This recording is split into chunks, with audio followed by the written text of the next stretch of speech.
Hi, good evening, everyone.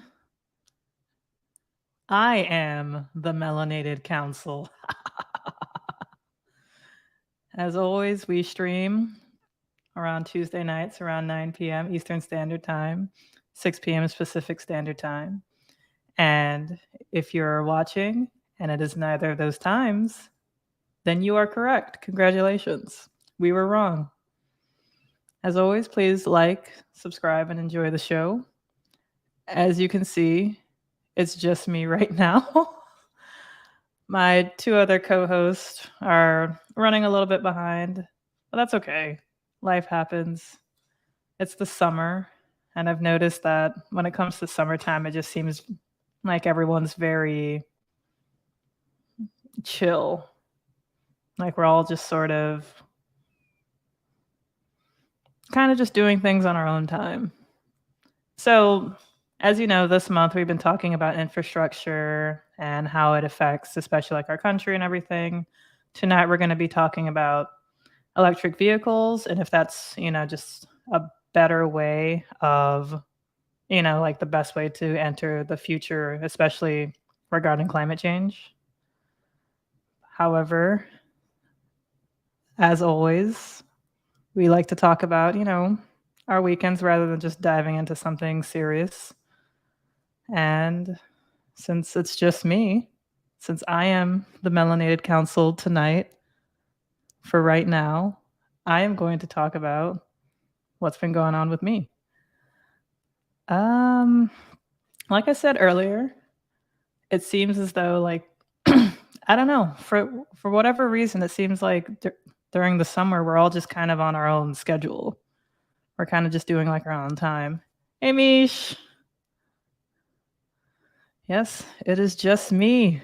I am the Melanated Council tonight. But yeah, as I was saying, for whatever reason, it seems like the summer, even though the days are longer, like it's sunny longer, it just sort of feels as though things just seem a lot more chill, a lot more like lax. And yeah, people, take a lot more vacations, I guess, because, like their kids are out, they're out of school. And so it's like the opportunity for, parents to go on vacations with their kids. And yeah, I don't know. Cause like I don't have kids. And I've just even been noticing within myself that I don't know, like I tend to, stay up a little later. Hey, Chad. Hope you guys are all having a great summer. Yeah, like I've been noticing I've just been kind of sleeping in a little bit more. And sugar we're ever carrying the street. No, I still need the weights, even though admittedly I don't use them as often as I should. I keep telling myself I'm going to use them tomorrow, and then, but as we all know, tomorrow never comes. So, but I do use them occasionally if I'm working out at home. But since I go to a gym, I don't really feel the need to. Oh man, looks like I have bad internet signal, which sucks. Hope you guys can still see me. Anyways, yeah, it just seems like the summer is like I've been noticing I've been sleeping in a little bit more. Like usually I would wake up at 7:30 regardless of what day it is, regardless of what time I go to sleep. But as of late I've been, waking up at like 8, 8:30, which is kind of crazy. I don't start work until 9 and I work from home, which is, an advantage. So I'm not like getting dressed to rush to work or anything. But it's still very like this is just weird. Like I miss sleeping in. Like back when I was a kid during summer vacation and everything, I would sleep in occasionally, but I don't know, with my parents, it was kind of impossible to do so. I don't know if you've ever seen any videos of like black people reenacting what it was like sleeping in on a weekend with, like black parents, but it's pretty spot on where they'll probably just start yelling and screaming, being like, "Oh, you better not be sleeping in." And it's like, "Oh, I'm sorry. I guess I shouldn't sleep in on a Saturday, even though I've been waking up at the butt ass crack of dawn Monday through Friday to be or not to be on time for the stream." He's coming. He's dealing with some stuff at his apartment. It's not too pretty. Sure, he'll explain when he comes on. He should be coming on soon. I'm starting a political party to introduce mandatory siestas. Hey, okay. I mean, those are important. Now, I'll admit, I feel like I'm confusing fiestas with siestas, but I think they're similar. So don't mind me. No, they are not similar at all. I mean, I guess it depends on how you define a party, though. Like a nap party sounds pretty good. So a siesta is an afternoon rest or nap, especially one taken during the hottest hours of the day in a hot climate. And that is very fucking spot on. That's how it feels like. And I guess that's probably why we sort of feel a lot more relaxed in the summer. At least I do.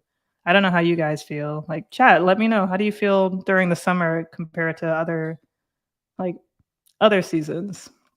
It seems like summer gets like a really bad rap. And I understand why, because it really is like scorching fucking hot.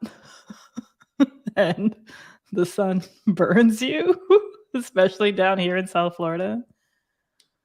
But on the upside, it does give you a great tan. Like, I love how my skin looks during the summer.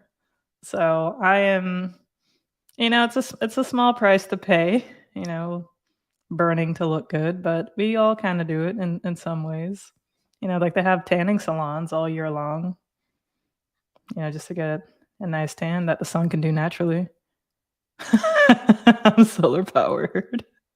All right, that's awesome, Jed. That's good. I mean, the sun is good for you. It's like that level in Mario 3 where the sun tries to kill you.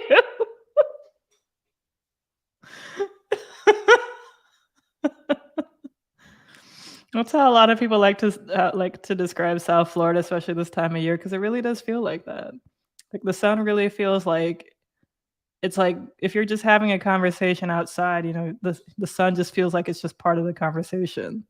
Like it's just listening, like, yeah, and how did that go? Really? Like the sun is literally right there. It's just within your group of friends. That's how close the sun is down here. Me and the sun are very close. But I like it. I do like how my skin looks, and I do like, I do like it really is like painfully hot. I'm not going to deny that, but I guess because I've just lived down here my whole life, it's something I'm sort of used to. But it's not the greatest feeling, and it's definitely getting worse as the years go by. I escaped New Jersey to mention tanning salons. Yeah, that's true. I couldn't do a Jersey Shore accent if I tried, so I'm not even going to. But that's hilarious.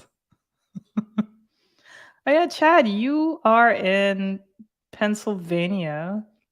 So you have a really important election coming up. Well, I guess we all do. Yeah, don't sleep on elections, guys, because actually Florida's elections are starting now-ish. Like people can, like, for the primaries for governor, like you can start voting now via mail, and in a couple of weeks you can actually vote in person. So that's kind of terrifying because, as you know, Florida has the greatest governor. But in actuality, yeah, no, definitely check out if there's an election, especially a local election near you, and do some research and vote. However, I do need to introduce this remarkable person. You all know him. You all love him. He is absolutely electrifying. It's Ron! Ron, we can't hear you. You gotta mic number 2. Okay. How about now? Yes, we can hear you. I like it. That was awesome. Yeah. The original Static Shock, boys and girls. Hey, there you go. Hey, what's going on? They're Yeah. multiplying. Yes. What's up, Mish? Oh man, I got you. got chills. Yeah. Oh man. Yeah. Oh man. So I can put on our banner for reals for reals. So now we are the Melanated Council. We're still waiting on Toby, but we're gonna put the banner on for him too. There you go. There you go. When I first turned it on and started, I said I am the Melanated Council. Just me. Oh, that's funny. That's funny. I would have ran with it too. And I would have definitely would have ran with it. I am a council of one. That's all you need. Yeah, I guess so. I make the rules of me.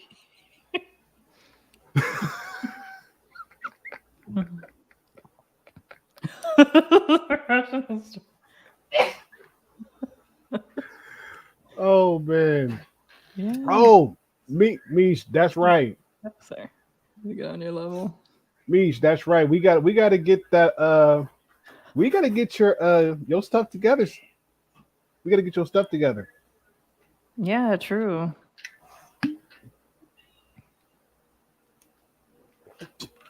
But man, internet's been acting wonky all day. It's been acting wonky all day. But we persevered. We made it. Okay. We made it. So I'm not on my phone. I'm actually on my laptop for once. Woot, woot. Oh yeah, that's good. That's good. Yes. Yes. Because I mean, guys, don't get me wrong. The phone it works. The camera quality is a lot better than my actual webcam. I'm not gonna get into it, but I don't know. I just like the actual feel of my laptop and being able to, I don't know, function properly. If that makes sense. Yeah, So of course. yeah, Like, because I think one of the reasons why I hate video chats is because, like, on your phone, like FaceTime, I mean, is because it's on your phone and you use your phone for just everything. And exactly. and admittedly, we're very addicted to our phones, so you were kind of just like, oh, let me check Twitter, let me check this, let me check my messages. Oh, I gotta send this text real quick because you're just on your phone and that's just what you're just habitually doing. So to just have like to be sitting on just like a conversation, which admittedly is healthy, like that's what we should be doing, just having conversations and nothing else. Mm-hmm. We can't do that. So I like having, using my laptop, for video calls, Yes. because it's just, yeah, it just like frees me up. Because now I could like, you know, even if I want to like be in the chat, I could easily just be in the chat using my phone, and it's just like a lot easier. And also reading messages, like trying to figure out where Toby is.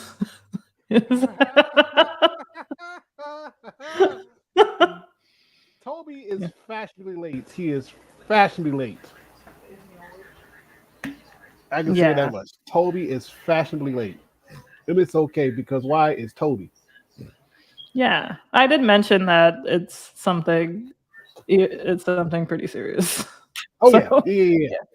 He has a legit. If he can't make it, he has a legitimate reason why. Mm-hmm. A really good reason why. Why is it saying that it's 100 degrees in my neighborhood when it's not? I don't even live in Oklahoma. I don't even live in Oklahoma.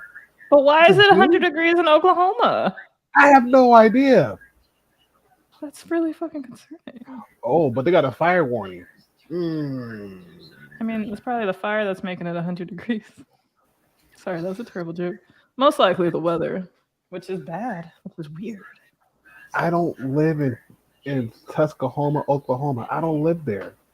I live in Michigan. Mm.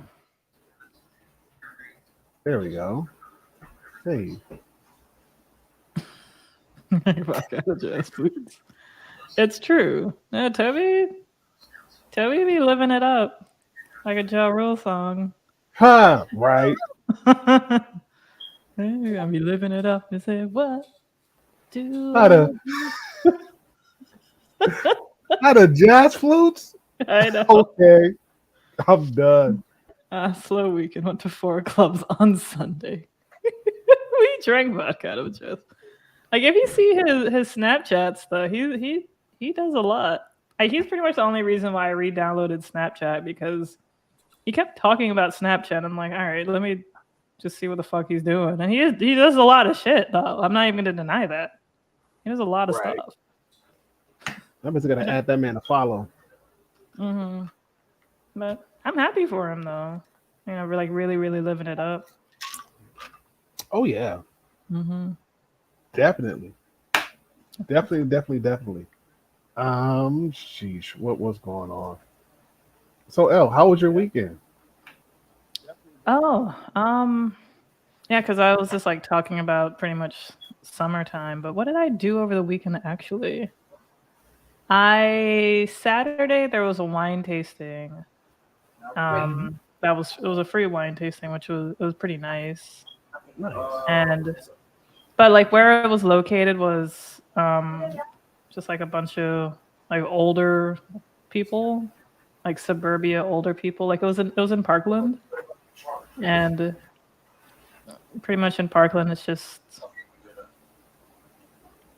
like wealthy older people, rich older people. So like families and stuff like that, but like like moms and parents and shit. But it was all right. Like I just kind of just talked to people and drank some free wine. They had cheese and crackers, but the cheese and crackers were so fucking basic. I was like, come on. Come on. I know you have the money. Like you got the cheese from like the cheapest shit from Publix, and the Publix is right next door. It's in like the plaza next door. Mhm. And Publix can serve some really good cheese though. Like just the other day, there was buy one get one free of like this really awesome cheese that I bought. I can't remember what it was. It was like a Gouda cheese or something, but it was delicious and it was buy one get one free. If and I think it was just last week. No, not last week. It was actually a couple weeks ago. But still, like if they knew that they're gonna have like a wine tasting, they could have gotten some free buy one get one cheese from like their deli. And Right? Publix does the buy one get one free cheeses all the time. Like at least once a month, they have like some buy one get one free, really great cheeses. So like, but they bought like the cheapest like fucking cheese, like probably like a step above Kraft, maybe like that like Cabot cheese maybe. I don't even think so because Cabot cheese actually tastes pretty good. This cheese was just so like I was disappointed with that. So I was like, come Mhm. on. Anyways, but the wine was good. Um, I did because like they're like a small wine boutique. I bought some like I bought some like beer and this like tequila thing, like this tequila seltzer, tequila hard Okay. seltzer that this one lady recommended. I was like, okay, sure, just to kind of support. I'm like not trying to like drink too much. Now I just have so much fucking alcohol in my home. So I was trying to see if I told some of my friends if they ever wanted to come over, I was like, please don't buy alcohol. Just come over to my home and just take it, please. I showed them a picture of like what I have because had like a little party like 2 months ago, about like a month and a Mhm. half ago, and I still have alcohol from then. And like not hard alcohol, just like White Claws and beer and shit. Cheese is essential. If you've never chosen a cheese plate over dessert in a fancy place, you haven't lived. I agree. I agree. I'm more of a savory person than a sweets person anyway. Like if I had to choose between the two. At the end of the day, I'll probably just eat both. But if I had to choose between the two, I'd probably choose, savory. I mean, yeah, savory over sweet. But yeah, no, cheese is awesome, especially with wine. And I'm just mad that they just cheaped out on the fucking cheese. Like that was a bitch move. But afterwards, I went to like this Sure. coffee. I went to this coffee shop Mm. in Palm Beach County in Delray Beach, and it was I forgot what it was called, Coffee Culture or something. I don't know. I couldn't remember the place, but I was like, okay, I've never been here, and I'm never up that way because Parkland is kind of like North Broward, so it's like, okay, let me just go a little bit more north to Palm Beach County because like right above Parkland is like Boca Raton, and right above Boca Raton is Delray. So I was like, okay, let me just hang out in Delray for a bit. It was all right. Um, I didn't like how they gave me like the chai tea kind of like lukewarm. Like it wasn't hot. It was just like just a little bit higher than warm, hotter than warm. I was like, Wait, why? It's like I don't even know how they could have possibly done that because I went to the bathroom. I didn't take long in the bathroom because like they're making the tea. And so when I come out, she was like, "Oh, your tea is ready." I was like, "Okay, perfect." And I tasted it. I was like, "It just tastes like the tea has just been out for like 20 minutes." Like sheesh. I guess the bathroom was the hyperbolic time chamber. So There you go. no other explanation. So um yeah, and then afterwards, what did I do? I think I just ended up going home because I was like, let me be good and just go home. And yeah, no, disgraceful, absolutely. The tea was disgraceful. Like that was just me. The tea did taste good. It's just it would have tasted better if it was hot. Mhm. And had like this pesto sandwich, which was decent. It tastes exactly how it sounds.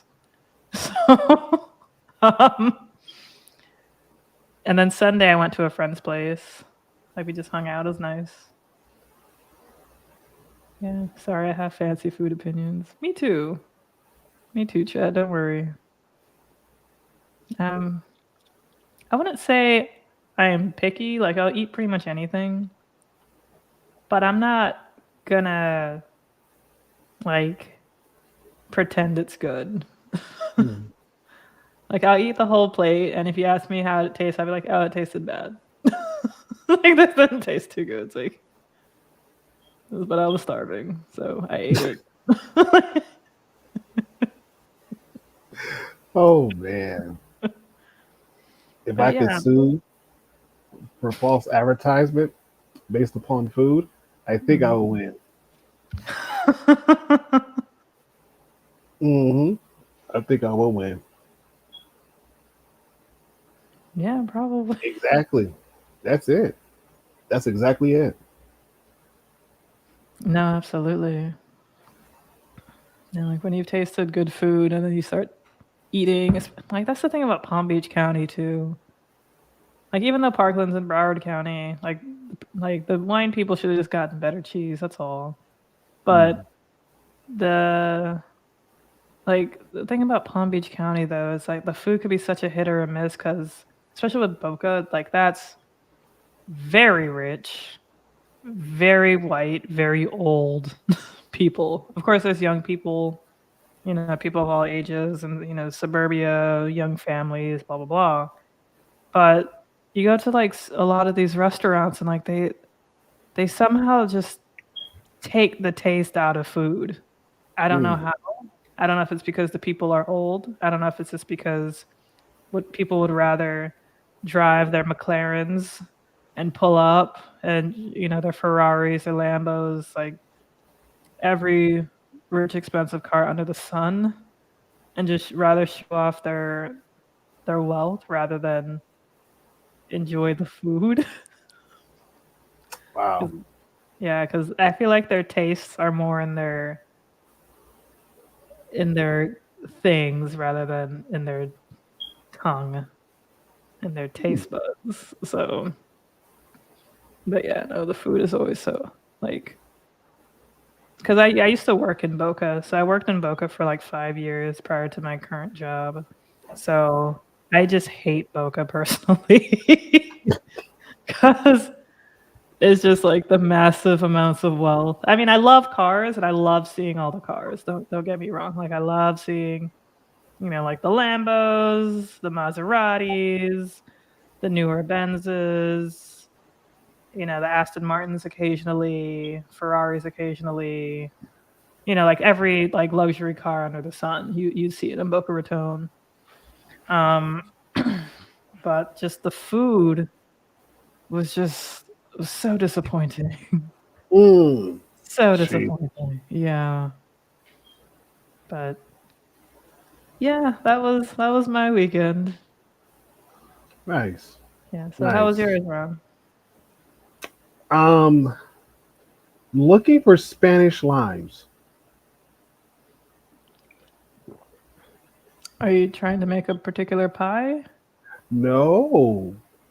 So down in the Dominican Republic, they grow Spanish limes, and they have so many um, good health benefits to them.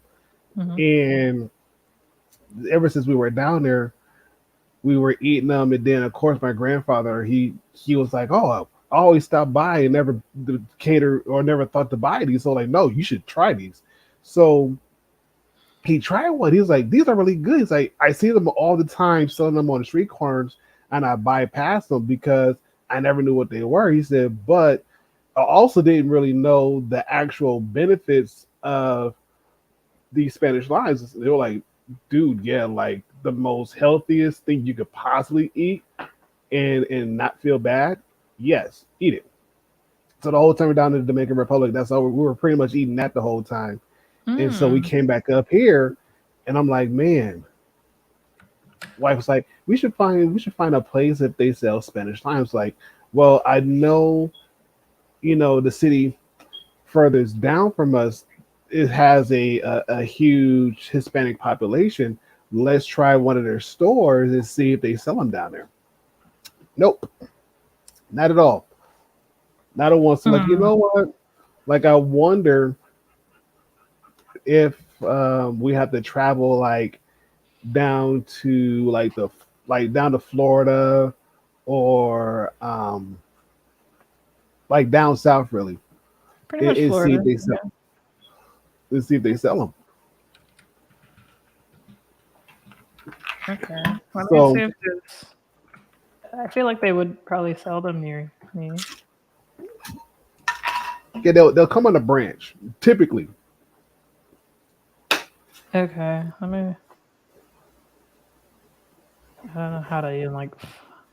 How would I even like particularly find this MiamiFruit.org? Mamonchilo? Yes, those ones. That's the Spanish word for them. And Okay.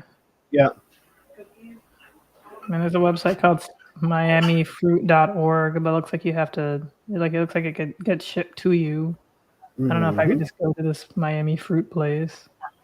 But the cool thing about Florida, like South Florida especially, is our like we can grow a lot of different fruits. hmm Um, I remember there was like at an old job of mine, there was a guy who was part of like this particular like this fruit club. I forgot what it was called, like tropical fruit club or like exotic fruit club or something. hmm And apparently, like in his home, like in his backyard, he just grew like tons of different fruits. So like he could grow like tons of different like cool fruit trees. So I would say it's probably in South Florida because I wouldn't. 'Cause I don't know how big of a Dominican Republic like population we have, but we definitely do have a Dominican population down here. hmm Like I know quite a few Dominicans. Yeah, no. In fact, my friend who I hung out with on Sunday, she's Dominican. There you go. I can ask her if she knows of anything. Yes, I mean, I even told her, like, listen, if push comes to shove, Me personally, if I want to get some, I would not mind driving down to Florida just to put some in the car and drive back to Michigan. I would not mind whatsoever. I wouldn't mind. She's like, Okay. really? I'm like, dude, yeah. Like, turn that thing into a road trip just for some fruit, just for that one particular fruit. Yes, yes, I would. Yeah. I'll text her right now if she knows if we can get that. Yes, I would. Okay. Yeah, I don't think I've ever had it. Yeah, there's so many different kinds of foods that I've just never had, and it's sad too, especially Mhm. like Caribbean foods. Where the hell is she? Yeah, I mean the Oh, let's see, because basically the way I get the key lime. love key lime pie. That is Mm, like one of my weaknesses. Like the thing, like oh my goodness, love nice, it. nice. Yeah, I mean the benefits. Oh, yes, would so do it. But yeah, and then we couldn't find that, so we were like, you know what? Let's go ahead and get some soil, and we're going to Yeah. oh, key lime pie. Yeah. Nice, nice. So yeah, we got some soil, and we're gonna repot um some tomato plants. However, because of the fact that it's been kind of like off and on rainy all weekend, and even like yesterday was kind of off and on, and then starting today, we got a heat advisory for the next what 3 days maybe. So it's just kind of been like really hit and miss as far as the weather goes.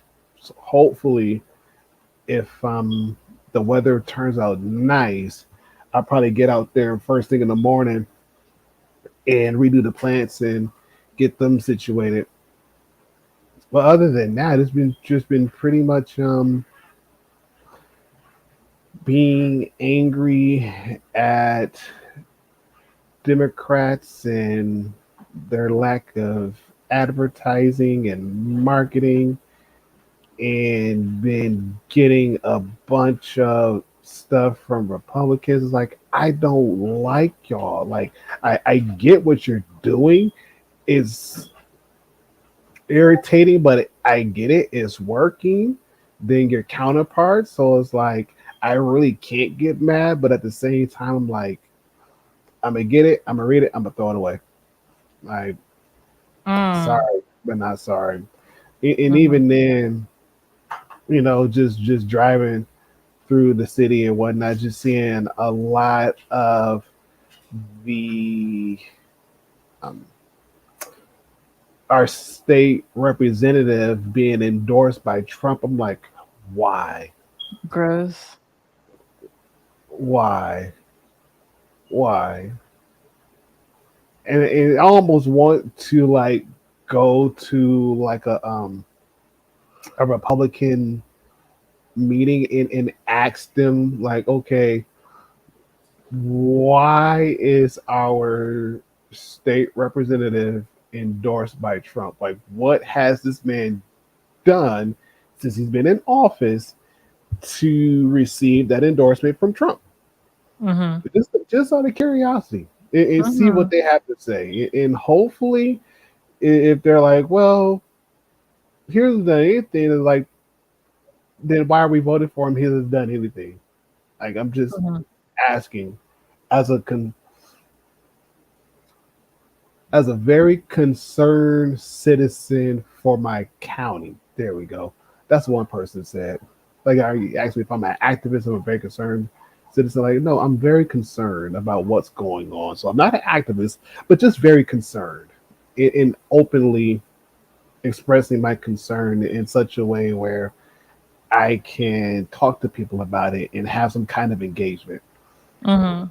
So been doing that, been detoxing from, of course, Twitter. Good. If it wasn't for this, if it wasn't for the podcast, I probably would not be on it at all. I would not. I know. I I feel the same way sometimes too. Like it is. Sometimes I use it just to get whatever thoughts out, but like it's good to just take a social media break for sure. Yeah. And Twitter's so fucking toxic too. Oh my gosh. It's like there are some good moments I found on Twitter. Yeah, that's true. Yeah, I mean that just goes without saying. It does. And the thought of him being in Michigan, it just sent shivers down my spine. Like, ooh, why? At least he doesn't live in your state. He very well could have. Heck, Yeah. heck, for all I know, he probably could have been living in Grand Rapids. I have no idea. I know he lives in Palm Beach County. That sucks. Yeah, because I feel like he was in Broward County the other day too, and it's kind of like because Broward. I've mentioned this on the stream before. Broward is the most liberal county in the state, which is Hmm. kind of funny because it's like named after like a segregationist. But I love the irony of it. But That is funny. yeah, Oh, that's funny. yeah. No, he would have. I forgot his name, Bonaparte Broward or something. He would have, if he was like alive today, he's probably like rolling in his grave. But I love it. Like roll on, motherfucker. Right? But Trump was like in Broward the other day, and it's just like kind of cringe because it's like Mm. clearly just trying to turn the county less blue, but I don't know. We are like a very just solid blue county. Like there's Mhm. parts of the county, like certain areas that are red. There's usually like rich areas like Hillsborough Beach and parts here and there. Like, but for the most part, we're pretty blue. Right. But I want it to stay that way though. Agreed. Agreed. If anything, for the love of democracy anywhere, please keep that county blue as much as possible. Yeah. You know what I mean? Not just you, but for the rest of your neighbors and your fellow constituents, as much as possible. Please keep it blue. Yeah, man. Because I guess you probably feel this too, Ron, when you live in a swing state where you don't really know who your neighbor could be. You know, like, and I wouldn't even mind if like my neighbor was like a conservative, but if he was like a reasonable conservative or like reasonable Republican or something, it's like okay, like New Jersey folks have known him for forever. We saw what he did. What he did to AC GL Floridians. Let's see. Good luck. Let's That's a see. good luck Floridians. Was it? We saw what he did to AC. Can you What's that one? can you spell it out, Chad? What, Adam Christensen?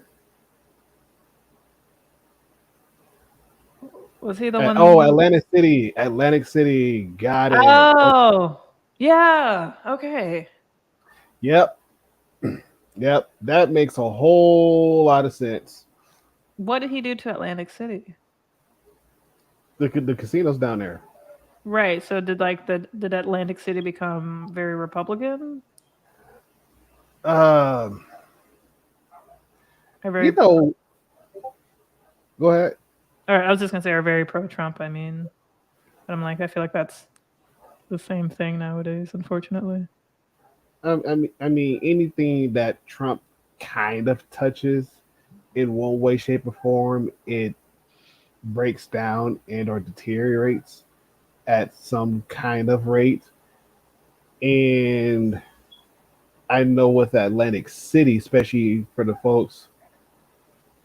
Yes, I was just getting ready to say that too.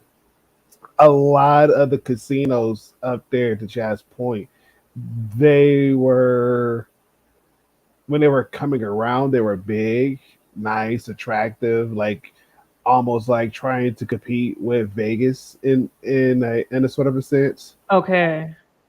But because of the fact that Vegas itself has already been running circles around Atlantic City for okay, we see you. Okay. We All get right. it. You Yay.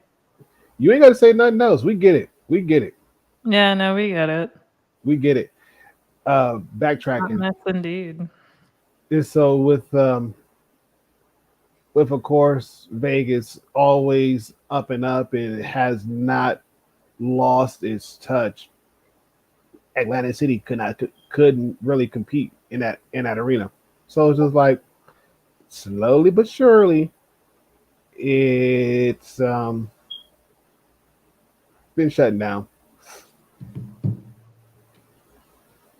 Hmm. Okay. Yeah.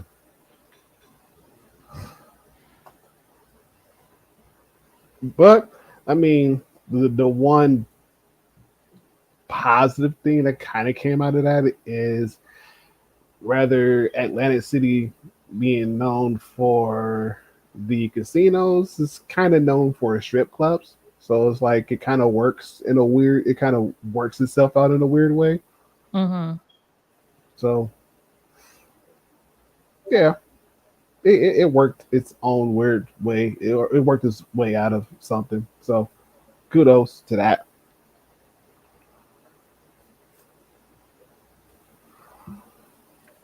Okay. I guess Toby's gonna join soon. So that's Yes, exciting. always. Yeah. But um sorry. I guess like as prior to, coming on the stream, like Ron and I had a tiny conversation about Ron feels as though electric vehicles are the way of the future and that it's going to be a huge impact in terms of infrastructure.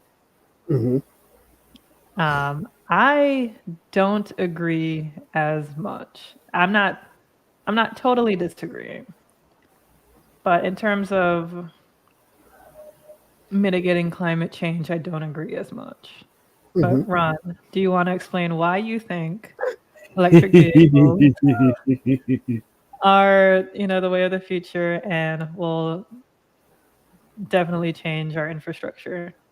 Okay, so again, I'm thinking. Excuse me. Thinking back to being in the Dominican Republic and Mhm. how a lot of people how they get around through various city states or just throughout the country in general. A lot of times you see them on their motorcycles, their mopeds, and their scooters. Mhm. And and a lot of times they build roads that kind of help lessen the congestion. The cool thing I did see while down in the Dominican Republic is they've already have it set up to where if people are driving electric cars, they're already implementing with the service stations recharge stations. And even Mhm. with some grocery stores, it's already set up where they have a special section just dedicated to um, electric vehicles. And so even the city itself is just going, not the city, the country, I'm sorry. The country itself is going through a massive shift as far as either improving on their current infrastructure or making it or doing something new to kind of help bring about a lot of things. I Okay. believe I believe that once they get to a point where a lot of the infrastructure that's actually needed is put in place, then the next thing that they're going to try to do is find a way to where people aren't driving necessarily gas cars, but more so bringing about electric cars and Mhm. use those instead.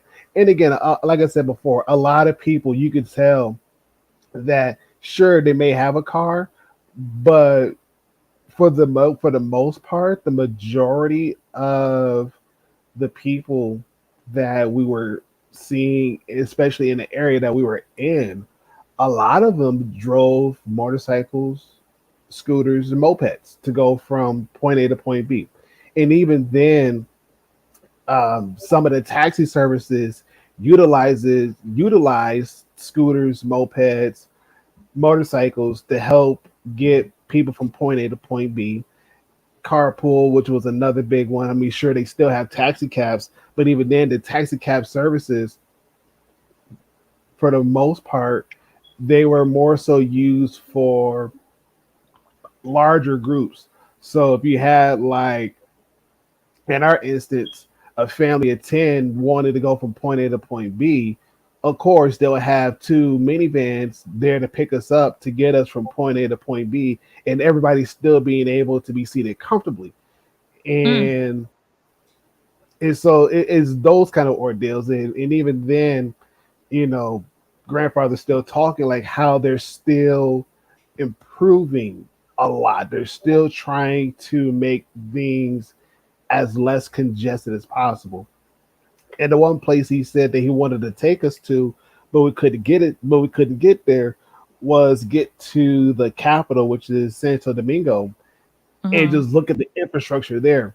And even then, he said that the roads they're twice as congested as any other place, but he said because it's the nation's capital, of course it's going to be like that. He said, however, because of the fact that hey Rocky, what's going on with you?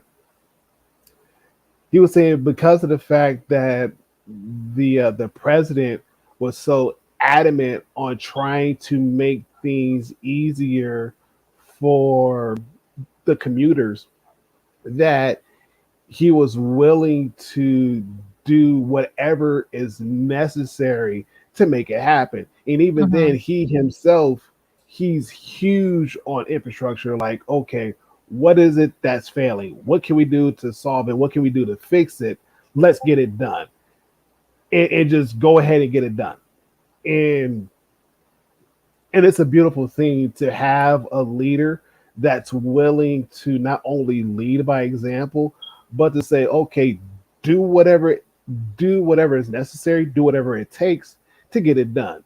Because we're not doing it for us, we're doing it for the next two, three generations that are coming behind us. And the only thing they have to do is basically sustain what's already been put in place. Which, again, when you look at America, it fails in that area. It fails. It Yes. fails. Yes. It's like, come on. Like, how in the world we're the richest country in the world, but yet the majority of our major bridges are breaking down and need improvement, and they haven't been improved for the last past 20, 30 years. I Like, know. We're come very on. hood rich. Yes, I would say yes. I would agree to that. I would agree to that.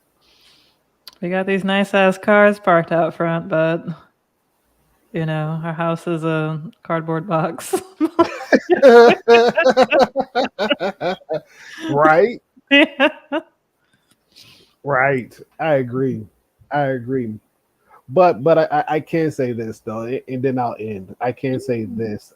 I know with Governor Whitmer, what she's been doing and what she's been emphasizing just since she's been in the office is basically fix the roads. Because if any, I know Liz, you can attest to this too, but for anybody who's been in Michigan and drove on any major highway in Michigan, whether it's 131, whether it's 94, 96, and whatever, whichever highway that you've been on, 9 times out of 10, you're going to come across at least three potholes within a car length spacing. Mm, You're going to get faced with three. shit. And we're not talking about no small potholes. No, we're talking about some potholes that if you hit it correctly, you're messing up your car from tire, brakes, like your whole axle might be gone. It might be gone. Fuck. And this is Yeah, like a whole major highway? major highway. Again, that's a major highway. We're not even talking about like the minor highways that connect to it. No, we're talking about major highway.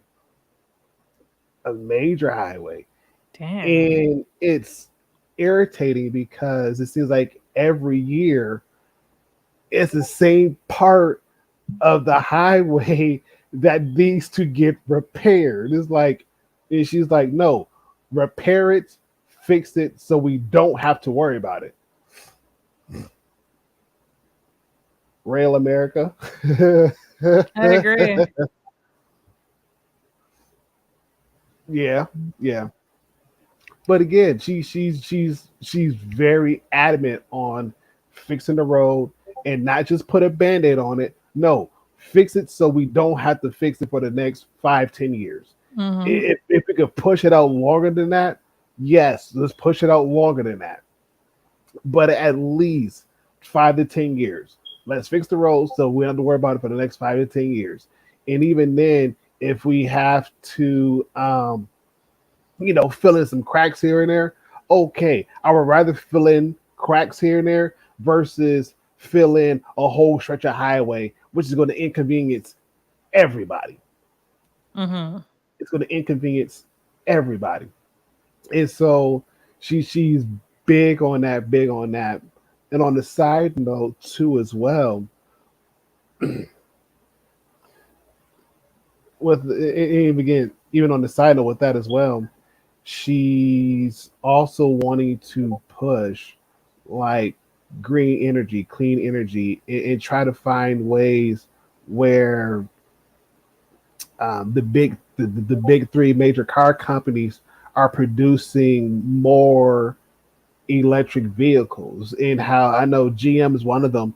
How within the next by 20 what was it 2030 2050, the majority of their production line is going to move away from gas cars and actually have electric vehicles as the standard car to buy, meaning that if you're looking for a gas car, you might want to go ahead and get it now, especially if it's like a gas hybrid. Go ahead and get it now because by that time year, more than likely any kind of GM car that you're going to get is basically going to be electric. Is basically going to be electric. However, with updating the infrastructure to actually meet that, that's going to be a good challenge, a very much needed challenge. Because what's the point of having all these electric vehicles where you don't have charging stations for them? And I think once GM gets closer to that timestamp as far as their production line switching from gas to all electric, that's going to pretty much help push the need. We're going to talk about that. We're going to talk about that. And even then, with the expense of electric, because of the fact that Michigan itself has like three major electric companies, has three. And they're more so kind of divvied up within regions and whatnot.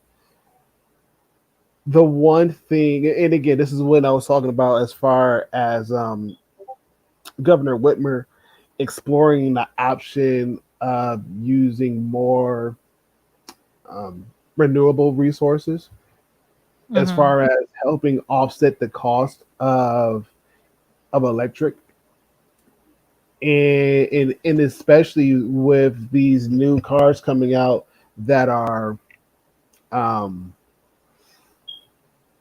new cars coming out being electric and whatnots, we're seeing a lot more people now going from electric to actually solar. And a lot of times they're using the solar panels to not only fuel the electricity for the house, but also using that to charge up their cars as well.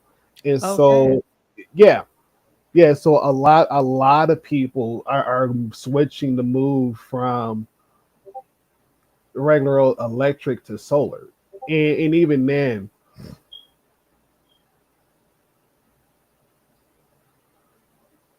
hmm,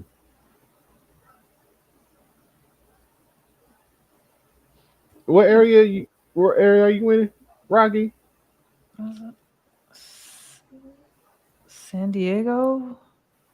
Hmm. I don't know. I know it's California. I don't think it's Sacramento. But I think it's San. Well, Rocky knows where Rocky lives. Right, right. And here's my case in point. Let's see, what's this, 2022? So about 2 years ago, we had a really nasty storm that came through the southwest side of Michigan, knocked out about a million customers were out of power with the one major power company within the area. So a million. There was a house down the street from my mom's place where they had a big tree, I'm not like a nice sized tree, basically cut off their power line, and so they were out of electricity for like the longest time. And again, the power company was slowly reconnecting everybody's power, making sure everybody was good and straight. And so, hey, Toby, no, I'm Hey, not flipping you Toby. off.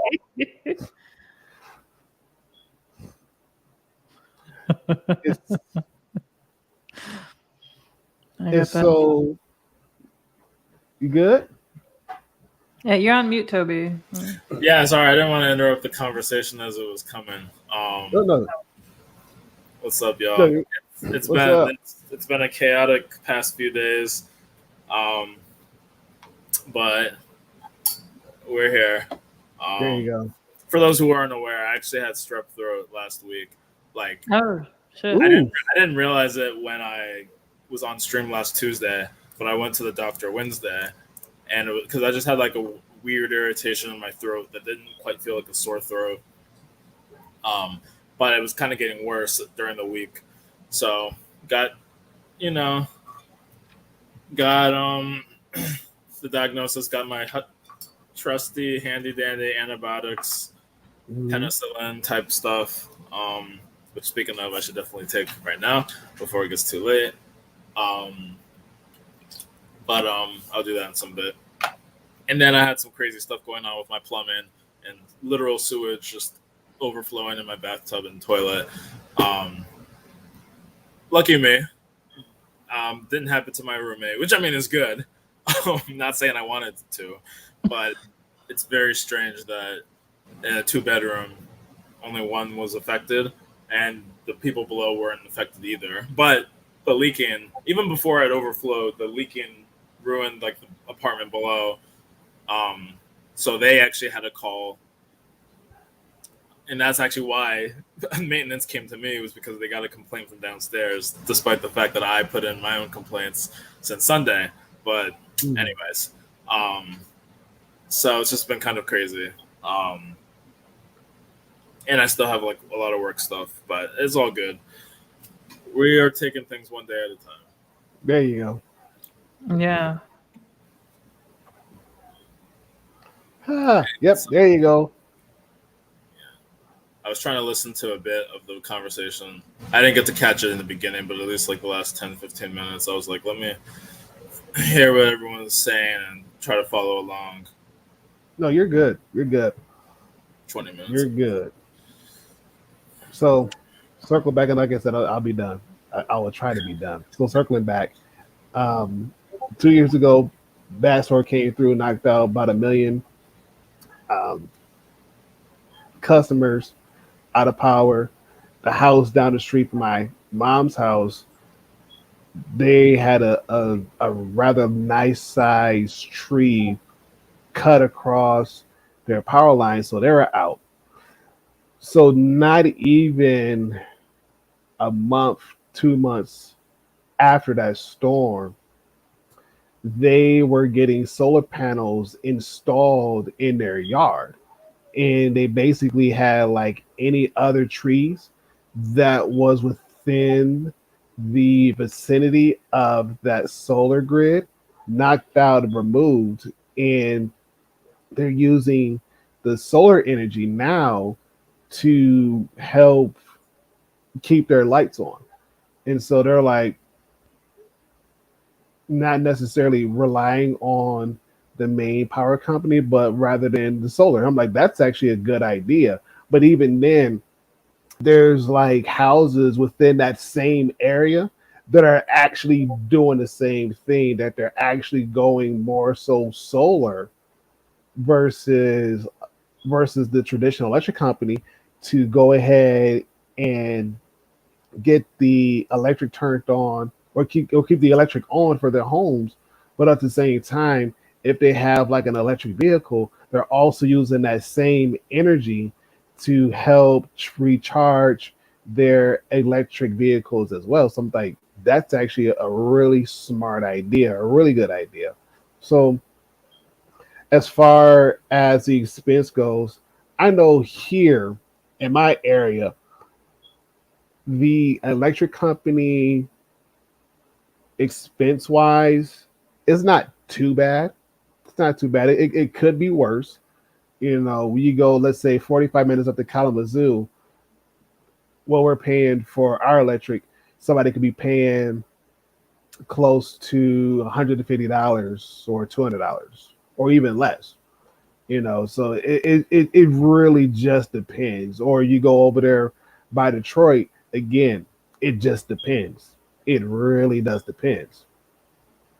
And so, and again, like I said, Governor Whitmer, she's huge on finding different ways to offset the cost, even if it means to tap into renewable energy as a source of power. She's going ahead and saying, look, I'm going to go ahead and give you guys the green light. Go for it. Do what you have to do.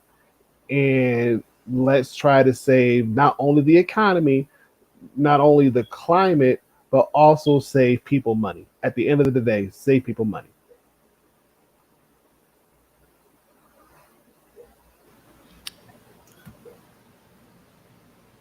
Oh, What's up? I'm sorry. I'm sorry because I got to answer this part too. And so the cool thing about this too, Oh, what's up? She's because Chad said, "What about the grid? The electricity draws from." Crazy enough, what a lot of these power companies, what they're actually doing now, is they're actually going solar.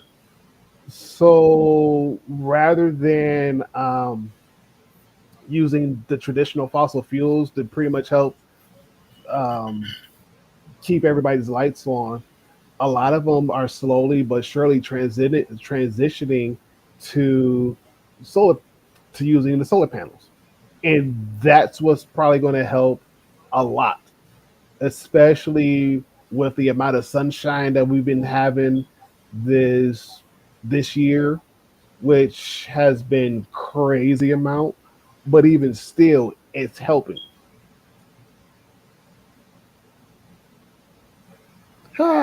Just the arm, not a leg yet.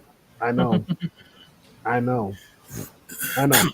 It's so, and again, like I said, not everybody that's a power company. Not everybody has adapted to it just yet, but the way how things are going now, I wouldn't be surprised if a lot more power companies decide to tap into to the solar versus anything else. But then again, on a side note, gas is cheaper than electric out here, anyways. So a lot of times, a lot of people rather rely on the gas to pretty much keep everything on versus electric. So you got that as an option as well. I'm done. For real, I'm done.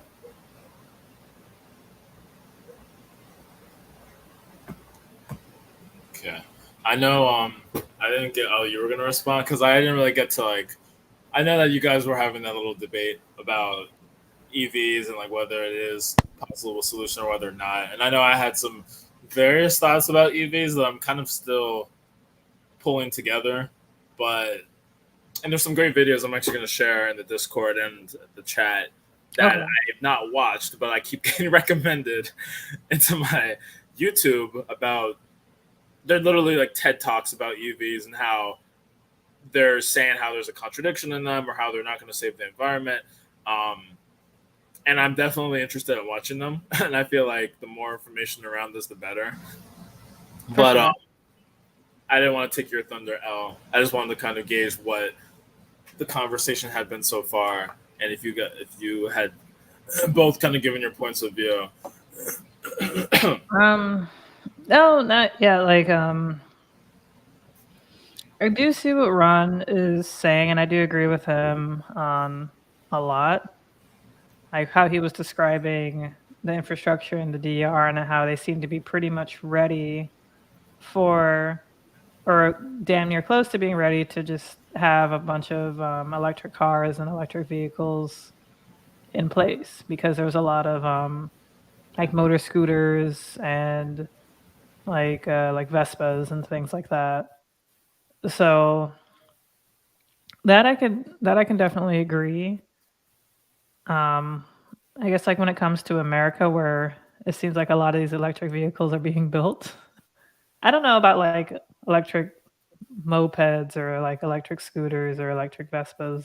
I don't know where that's being built because I haven't heard about that in this country. We tend to not really have, like mopeds and Vespas. We do, but just not as often. Like you see it like occasionally, like by the beach, but not like all around, because how our infrastructure is set up is you have the big downtown area with like the high rises and all the stuff to do, and then on the outskirts is just houses and homes and big box stores and like plazas and shit. So there's not much to like do when you are living out in the suburbs. The scooters go in the bike lane, which we don't have. and and to your point, like to go off of bike lanes, like they've been building bike lanes and especially like in my city lately, which is nice, except there isn't much there isn't really too many places to go. Like I've been like floating on the idea, like hovering on the idea of whether or not I should get a bike, like a bicycle, because I think it'd be like a great form of cardio. And it's like, oh, I could ride at places and not have to totally rely on my car if I just need to, like, if I'm just going out for like some burgers or a taco or something. I don't need to have to like drive my whole ass car to just go like a 10-minute bike ride. It just seems like a little bit much, but this is just what we've grown accustomed to. Um, but I see these bike lanes. I see nobody in the bike lanes. They don't seem safe because there's no big deviation. It's just a painted line. And then if you're biking and then the cars next to you are going 40, 50, 60 miles per hour, you don't really feel all that safe. So, and also there's not really like any like shading or trees or anything to make the biking a little bit more comfortable, especially, here in South Florida. And I was describing it like the beginning of the stream. Like the sun literally burns you. Like Mish made a joke about how the sun is like that level in Mario 3 where the sun is like evil and it's like following you and attacking you. That's literally how the sun feels. And so, I think Ron, I think like your mic is off again. Yes, I had to mute it. But yes, I remember that level. Hate that level. Yeah, but that's literally how the sun feels. So like if you're trying to bike in that, it's like, okay, you bike somewhere, you're gonna be all sweaty and gross, which you sort of expect, but then they don't really have, like, I've noticed, because I've been thinking about this hard. So I go places and I see that there's no like little bike locking places, like the little, what was it, like a bike rack or a bike, I forgot what the name of the shit was called, but they don't really Bike have rack. that. Bike rack, okay. Yep, you're right. So I picked up rollerblading when my local town. Has been nice. Yeah, like rollerblading has been getting back in style lately, which is also like a nice form of transportation. Depending on like where you're going. I don't know if you'd want to rollerblade. You can rollerblade for like a mile. That's not. I want to be like that crazy. Like people. Yeah, that's not that crazy at all. I guess I'm just thinking because rollerblading is really heavy on like the calves and everything. But yeah. So I'm thinking like, okay, if I were to ride my bike here to pick up some Greek food or to just sit down and eat and then leave, like where would I park my bike so it doesn't get stolen or what have you?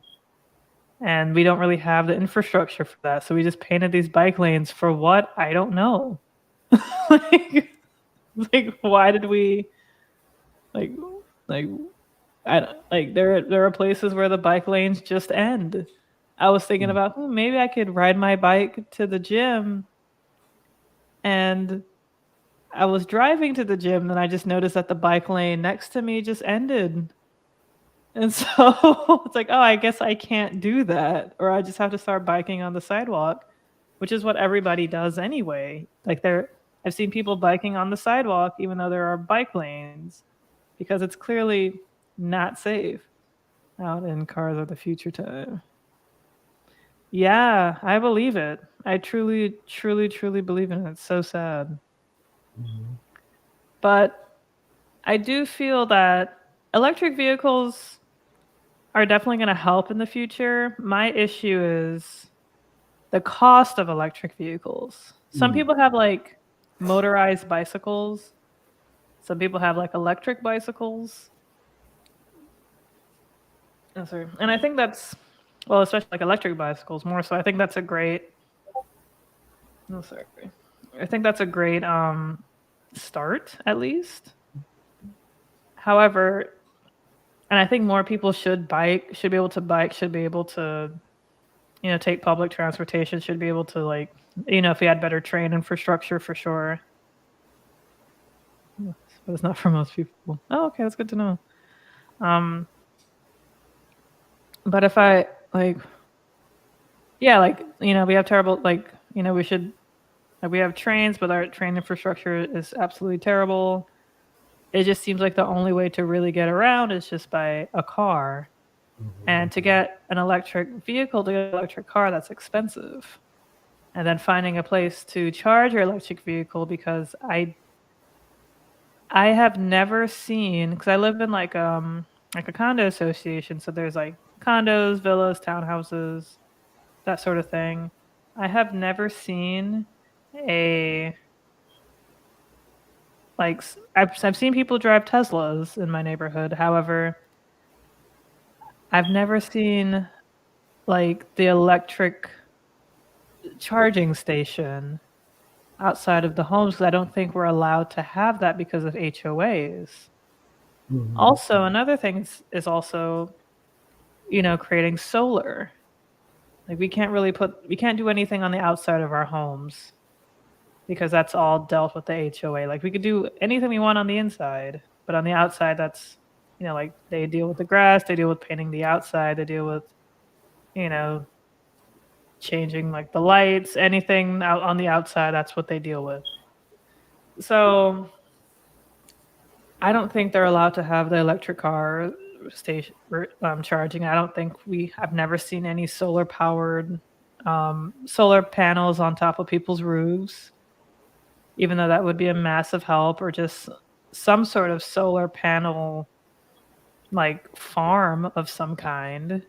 Like if there's any, like, because every time they see like an open field and open space, they just start building anything there, rather than just like maybe just having like a solar panel farm that could just, I don't know, like help out an entire neighborhood with electricity. We're not fighting climate change with, if everyone went vegan, if everyone rode a bike, you build it, you make veg cheaper, you build alternative transport. Exactly. No, I too agree with Chad, Rocky. Like, we do need electric cars, we do need electric vehicles. Like I believe in, like, we should have like electric buses, electric taxis, electric, even self-driving, of course. Um, However, we can't just solely rely on electric vehicles. They're very fucking important. I don't think we're just going to up and start, making everywhere just like a walkable neighborhood, even though that would be amazing. Like I would love, even though I live super close to a Walgreens, how my neighborhood is set up, it's a fucking like circle. So I have to like literally walk all the way around the circle to get to the top, to then cross like another busy street in order to get to the Walgreens. So, Sheesh. right, yeah, because I can't just walk through the middle of the circle because there's a lake. So, especially how much sun Florida gets. Yeah, like I do see people with electric of solar panels on their homes, which is really cool. Like I do see that. It's not that common though, which is surprising. Like my mom lives in a 55 and over community, and I've seen one on one of their like 55 and over houses, which I thought was cool. I was like, all right, rock on. But I don't really see it often, and I don't particularly know why. I understand that they can be expensive. It could be something with like some neighborhoods have HOAs and they probably are finicky about that shit. But I just don't see it very often. Exactly, Rocky. There is no one answer. Like we do have to throw everything at the wall to see what, like we have to, like when it comes to climate change, absolutely. Like we have to try everything. We have to do everything. I guess like they're doing a ton of construction in my city and in my neighborhood, so I'm like, and Broward has like this whole thing called like, it's called MAP Broward, but I forgot what MAP stood for. It's like mobilizing and mobility advancement program. So So like they've been building out bike lanes like all over the county, just trying to, I guess, mitigate traffic congestion and all sorts of shit. And I'm hoping they're doing it the correct way. I did check out like their budget and for the entire county. And mind you, Broward is the second most populous county in the state. The most populous county is Miami-Dade, which is south of us. The third most populous is Palm Beach County, which is north of us. Like, I forget how many. Like, we have well over 1 million people in the county, and they budgeted about $260,000 for bike lanes. And I forgot how much money we got. We got a lot of money. But I'm like, you're just out here building bike lanes that no one's going to use, that go to nowhere. Like nowhere logically they go. And yeah, in terms of like a walkable, awesome neighborhood in Florida, no shot. Yeah, no, it's sad. And they're building out these bike lanes, and I feel as though they could have just taken that 260,000 and just like paid off my home and student loans. Like that would have gotten like that would have been a better return on investment than just building bike lanes that no one's going to use because no one has been using them. Like there's just like no incentive to use them. And even when like I map out where to go on like these bike lanes, like if I were to go north on this particular road, which is like a strode, and if I were to go to like get a burger, because there's like a little awesome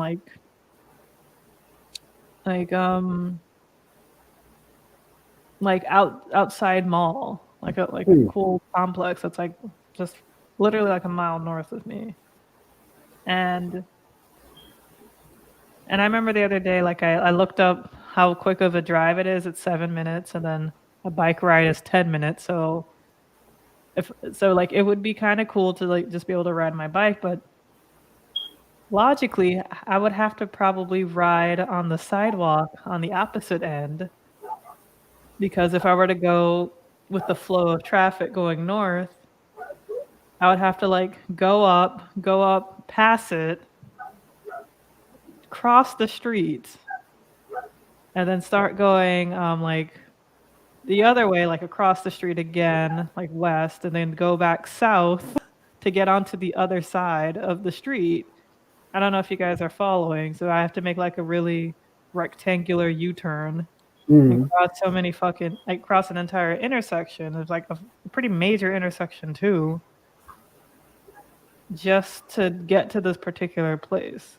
I don't think that's how Google Maps mapped it out, but if I'm just, if I just came and moved here and I don't know anything, I don't really know like the biking laws, because I personally don't, which is bad. I don't know how to like cross the street. Like, can I understand like you have to put like your hand out. Like I know like this means like a left turn. If your arm is straight, it's a left turn, and then like this, when you have like a right angle, it's like a right turn. Mm-hmm. Yeah, and you also have to do that when you're driving if your indicators don't work. So I think you do the same thing when it comes to biking. Mm-hmm. And then that one is stop. Really? A stop? Yep, this is stop. If you guys can see it, this is stop. Oh, okay. So like this is stop. Right, and then like this will be stop. Mm-hmm. Oh, okay. So I guess like if your brake lights are not working, you just do that. It's like, I'm slowing down, I'm stopping. Yeah. Yeah. So I don't quite know how like we got here, but I guess I'm just like using me as an example of like we do need to just kind of throw everything at the wall and see what sticks. And I personally can't afford an electric vehicle right now. Like, I literally just bought a car, and if I can somehow convert my car into like an electric vehicle, I would totally do that. Like, if it was something cheap, even shit, like even if it cost me like $2,000, $3,000, I would totally look into investing in that. Like, if I don't know, if you just like strap on a solar panel onto my car and like hook it up to the, I guess, to the starter. Um, but it would have to connect to the engine too. Mm-hmm. Like, if you could somehow get the engine to run on electricity rather than gas, then I would totally do that. But I don't know, you know. Oh, that's Right. really cool. That's really cool. Is that your daughter and her boyfriend's new house had to have solar built to it? The subdivision they built it in had the. That's really cool. That's what they Mm-hmm. need to do. That's really what they need to do. Like, I would love it, considering like how much fucking money I have to pay monthly for this damn HOA. If they could just like install solar panels like somewhere, because like that's definitely needed. Like, in terms of, like helping with I feel like that would be a very easy infrastructure replacement and help with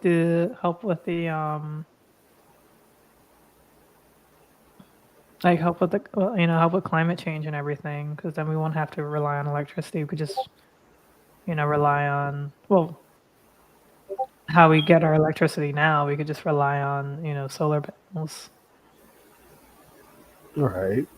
Mhm. Oh, but nice. but definitely, if we just somehow got more cars off of the road, it'll improve traffic congestion. They'll have less cars just stuck in traffic, um, with their engines running, just wasting, just running like exhaust, which I think is like even more damaging to the, um, like to our ecosystem than, well, more damaging to the climate than actually driving the car. So like, I guess that's why I was like talking about bicycle. I don't know where the hell my mind is, but like that's why I was talking about biking, just like an alternative way of transportation. And I know that Chad did mention this, like if we had like more like electric buses, if our bus system was better, Mm-hmm. which it could be in Florida, in South Florida, like you just need to have like one or two buses and just make them come more often, because like we do kind of have a grid system in Florida a bit. Not really in like our neighborhoods, but like in our cities definitely run on a grid. So if they just had a ton of buses going east and west and a ton of buses going north and south, and they just had like a dedicated bus lane like they do in New York in certain places, like I feel like that would lessen congestion. Mm-hmm. I definitely think I definitely feel like there should be more of an incentive to take the bus. The infrastructure changes we need are easy, but nothing about the infrastructure changes we need. No, it's true that the changes that we need for infrastructure aren't easy, which sucks. The global wealthiest 10% are responsible for nearly half, 49% from it.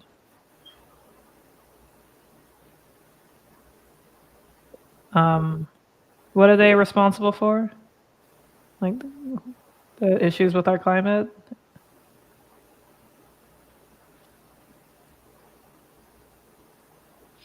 Yeah, let us know, Blake. But no, like if there were just easier ways to just get to from point A to point B, especially without needing a car,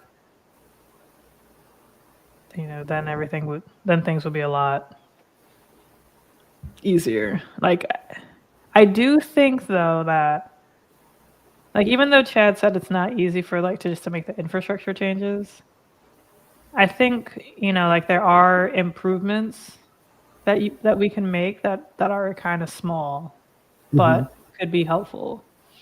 Like, let's say there's like a 3-lane road or strode, as they like to call it. Like, what we could do is like in the median of the 3 lanes, we could probably just instead make them like 2 lanes, have like a wider median, and have it be like a bike lane and a walking lane going like up and down, and have like trees and stuff to kind of Mm-hmm. shade the area, so walking will be a little bit more pleasant.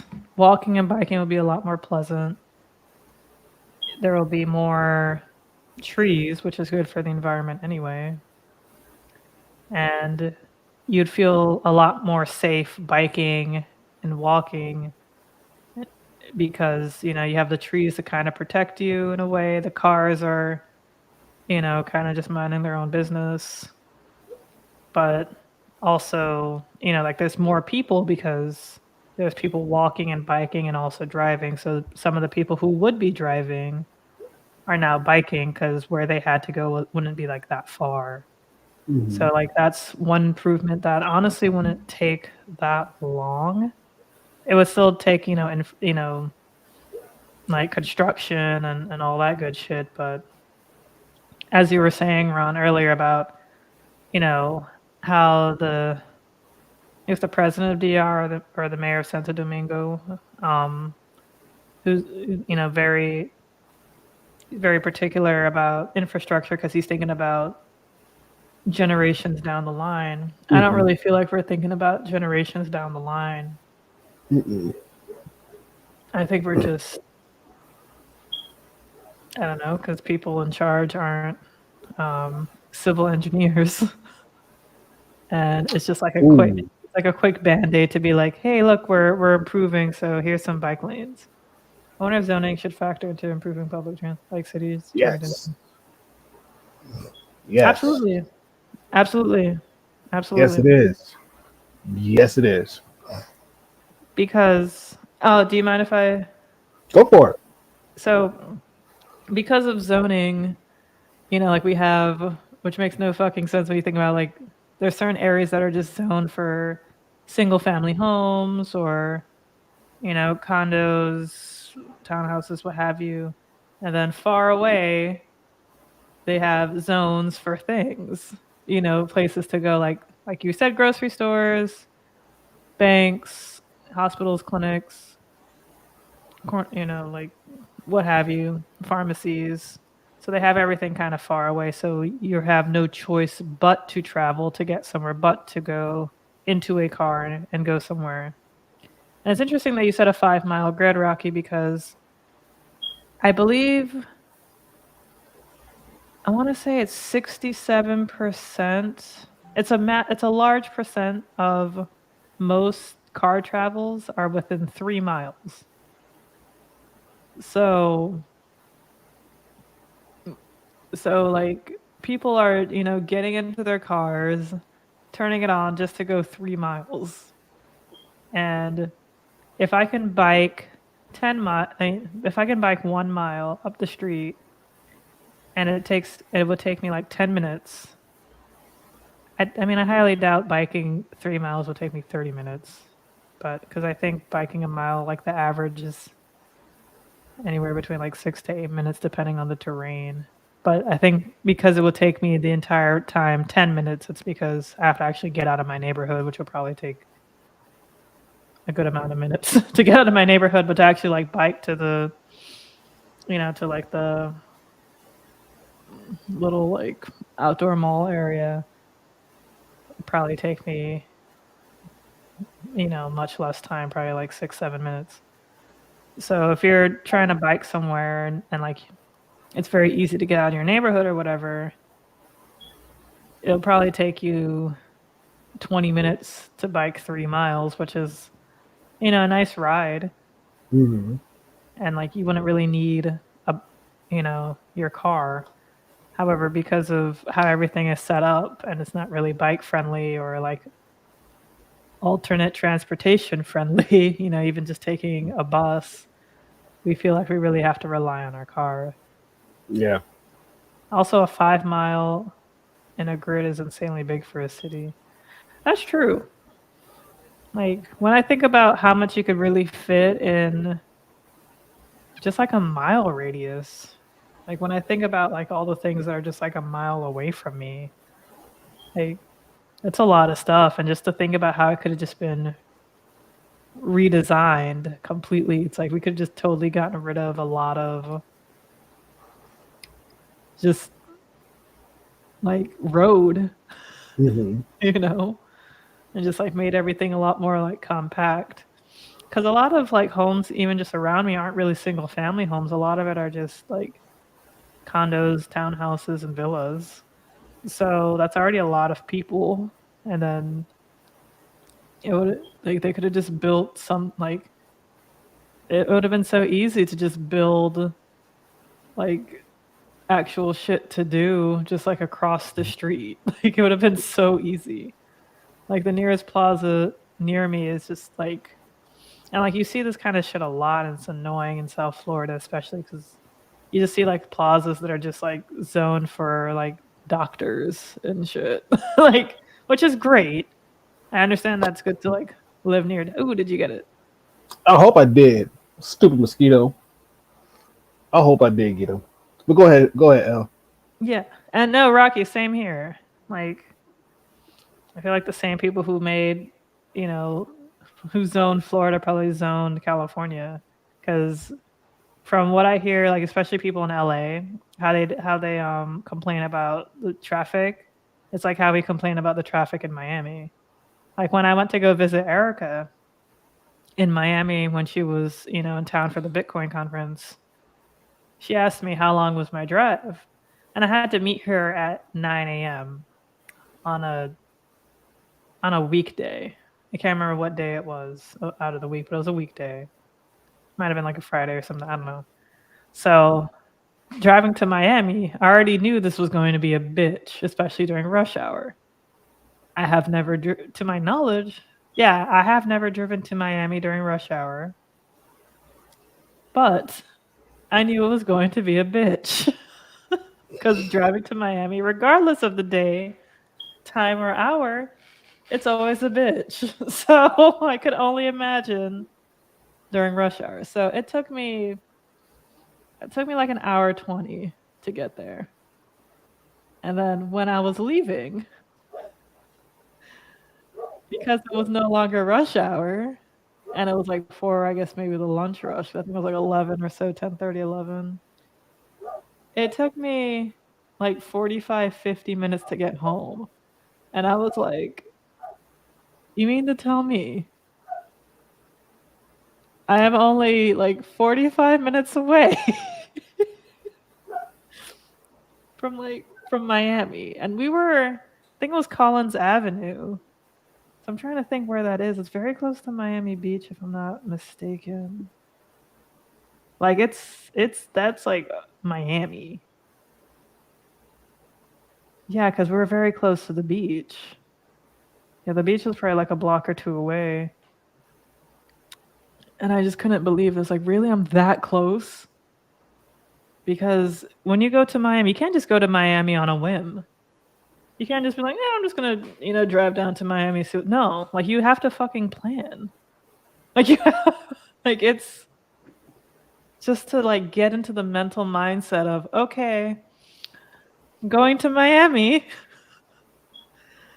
I'm gonna have to deal with crazy ass fucking drivers, and I'm going into a city, a real one. I always forget that Miami's a real city because it's just like so close. And then you have to deal with like people walking up and down the streets and stuff and crossing over, and then the people who are driving are crazy, and it's just like if there's anywhere that could just be easily restructured, for less people to walk, I mean less people to drive, it's Miami. Miami could totally be reconstructed. It totally can. Like just thinking about it, because I was there just the other day when I went to SuperCon. Like I don't know. Like it was hot as fuck too. Like I don't know why. Oh man. Like when we were by like the convention center, like the sidewalk was really huge, which was nice. But there was no trees. Like there weren't any like shading. It was like they're just letting you to like freaking like cook on the sidewalk like you're a fried egg. You know, like you're like, why do they do this? Like just build trees. Like you can fucking carve out some of the sidewalk, put in a tree, Mm-hmm. and it makes it so much nicer. Or you can even just like have like a row of trees. There's so much sidewalk. Right. No, I feel your sentiment. I feel your sentiment. I do. I feel your sentiment, especially that little stint in Miami. Holy crap! Like, I think the one thing that helped a lot was the train from Broward County down to Miami. That Mhm. helped a lot. And Yeah. then catching the bus to actually meet up with my group, which was an experience by itself, but never again. No, never again never will I ever ride the bus in Miami ever again. I will not. No. Oh no. It was the best, worst experience ever. Best and worst. I'm good. I would rather walk next time. I will get from the bus stop and I will walk my way to wherever I need to go to. Because it's like, okay, one, I'm new. I don't know your area. Help me to get to where I need to go. And the people, the bus drivers, I understand it's hot and you doing dealing with people all day. I get it. But don't get mad at me if I don't know where I'm going. I'm asking you for help. Like, come on. Like you supposed to help me out. And everything else, like, help. I'm trying to get to this restaurant. What bus do I need to get to that's going to get me closer to that get me as close as possible to that restaurant? That's all I asked. And the one guy just blew me off. I'm like, oh, excuse me. Sorry for interrupting your peaceful time. My bad. I will catch you off the clock. I got it. Oh man, it was one experience where I'm like, nah, I'm good. I I'm do want to good. I do want to mention the show. It's a great series called Jane the Virgin.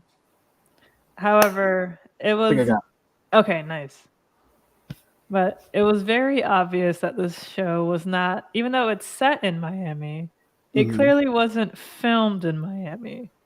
There was clearly people who weren't from Miami who were in the show because there's like two things that were that just glare out to me. So the main character Jane, played by Gina Rodriguez, she I guess they were trying, they're kind of like the mom and the grandma were kind of pinching pennies, but they're trying Mhm. to get Jane a car. And like Jane was saying, like, oh, I take the bus. I like taking the bus. It's like that's bullshit. That's not accurate. And then there was another scene in Jane the Virgin about the Everglades. And mind you, I don't think I've ever even been to the Everglades, but I know it's a swamp. And Mhm. how they were depicting it was not like a swamp. I'm like, I don't think you can really just like walk around in the Everglades. Like, yeah, I mean, I could be wrong, but I was like, I don't know. This doesn't seem accurate. But the whole bus thing was like so not accurate. I was like, I don't know what part of Miami you live in where you like taking the bus. Exactly. Yeah. Exactly. Like, ain't no way.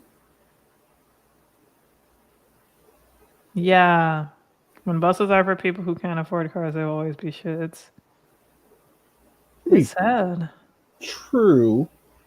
However, um, I I will say this much. I'll actually use the city of Grand Rapids for an example Okay. because when it comes to public transportation, they actually got it right.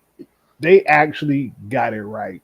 So you remember El how you were talking about how like there needs to kind of be like a dedicated bus lane and some car lanes for people to kind of let the congestion of the street kind of be less. Yeah. So they did that, and they have a dedicated bus lane. And even within the bus lane, what they have is electric buses that run on the more so busier routes every 10 to 15 minutes in between the main bus route. So on, we'll say for route one, which is basically the most busiest part for the city of Grand Rapids, Okay. they have at least 6 buses, 3 going southbound, 3 going northbound, to kind of help mitigate not only the wait time, but also help encourage a lot more people to ride the bus. Mm. And the four, 4 out of the 6 are actually electric buses.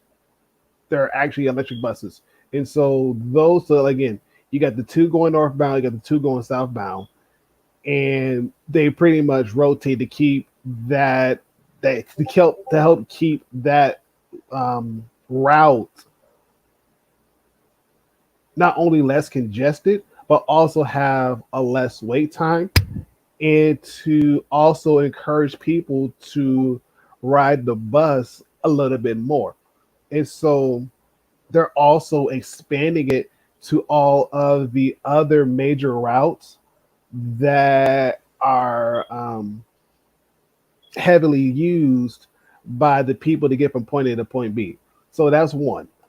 And Mm-hmm. then for two, what the city of Grand Rapids has also implemented, there was a black guy who installed a electric scooters, and so you'll rent one, and you can use that scooter to go from one part of Grand Rapids to another part. And even if the battery gets low, you can exchange it for a different one to keep going to wherever you need to go. And Okay. so that has also been a huge game changer. And even then, they have the streets like marked off for the electric scooters and or bike lanes for them to Mhm. use, and it's clearly marked, clearly marked. And so with with that, it actually helped a lot of people get away from using their cars if they don't have to. Mhm. It gives them an incentive to go ahead and do so. And so it connects the what part is it? The from looking north.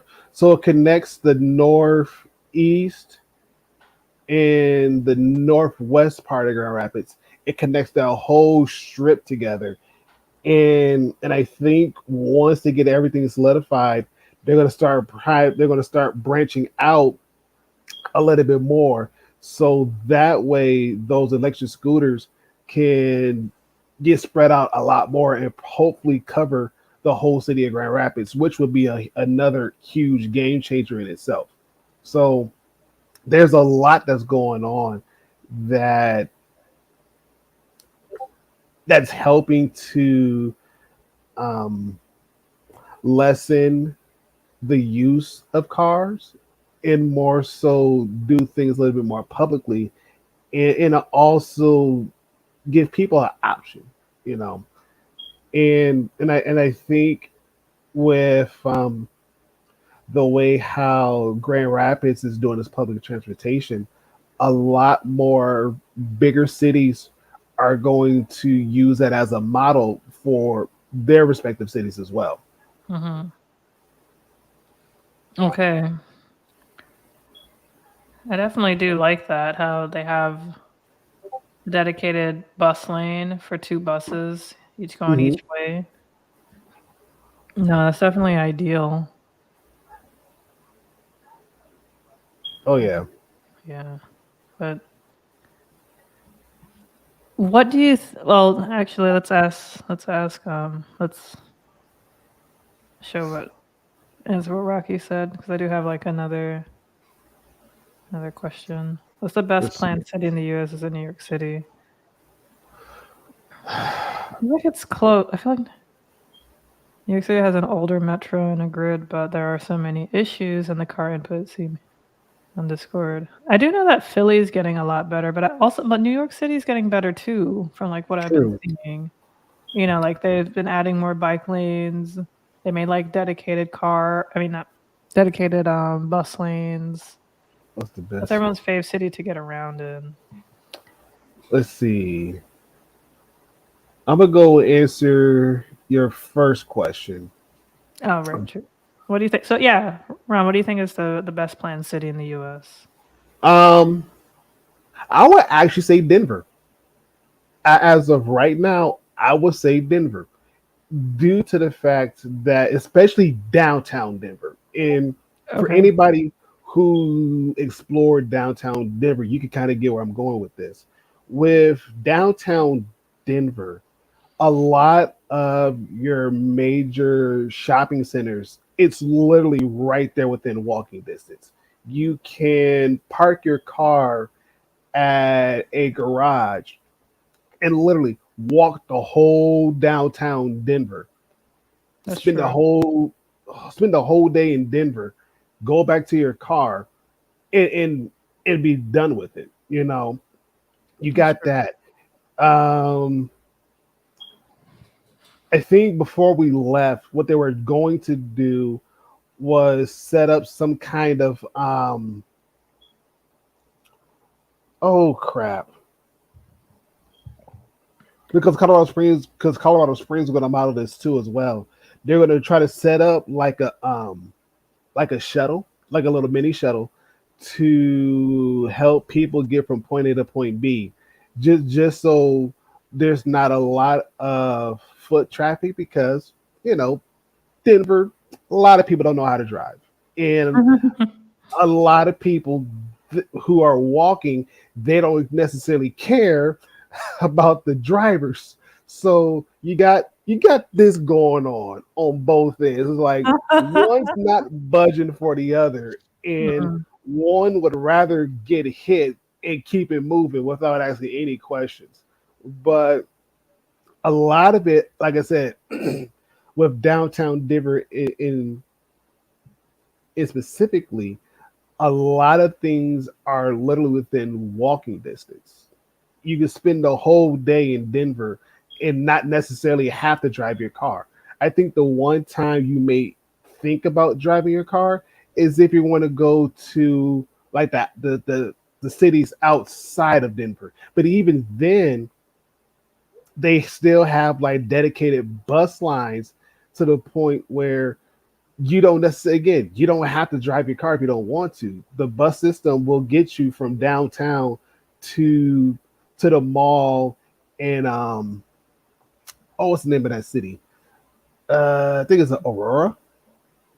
It's just right outside of Denver, right outside. I think it's Aurora. I could be wrong, but um that sister city outside has one of the biggest malls within the area. Again, Mhm. spend the whole day in there. And I was gonna say, And again, like the transportation, like the public transportation there, is phenomenal. It's phenomenal. Okay. Like I haven't been to New York City like I've been like once for a couple of hours, but I've never actually spent like a long time there, so I can't really say. I've been to Boston so many times that I do really like how easy it is to just to get around. One of the things I really liked was just being able to get from like the airport to um close to where my sister lived at the time. Mhm. I forgot what the name of the area was. Something square, but or near something square. But it was just really cool how I mean, yeah, you can take like the bus and the train from like the airport back to my home in Fort, like take like the Fort Lauderdale airport back to like my home kinda. It kind of runs the same, like taking the bus to the train, yeah. But then like the train when you get off back to the bus, I don't know. Like it just didn't seem as like seamless as like Boston just seemed like a lot easier, at least to me.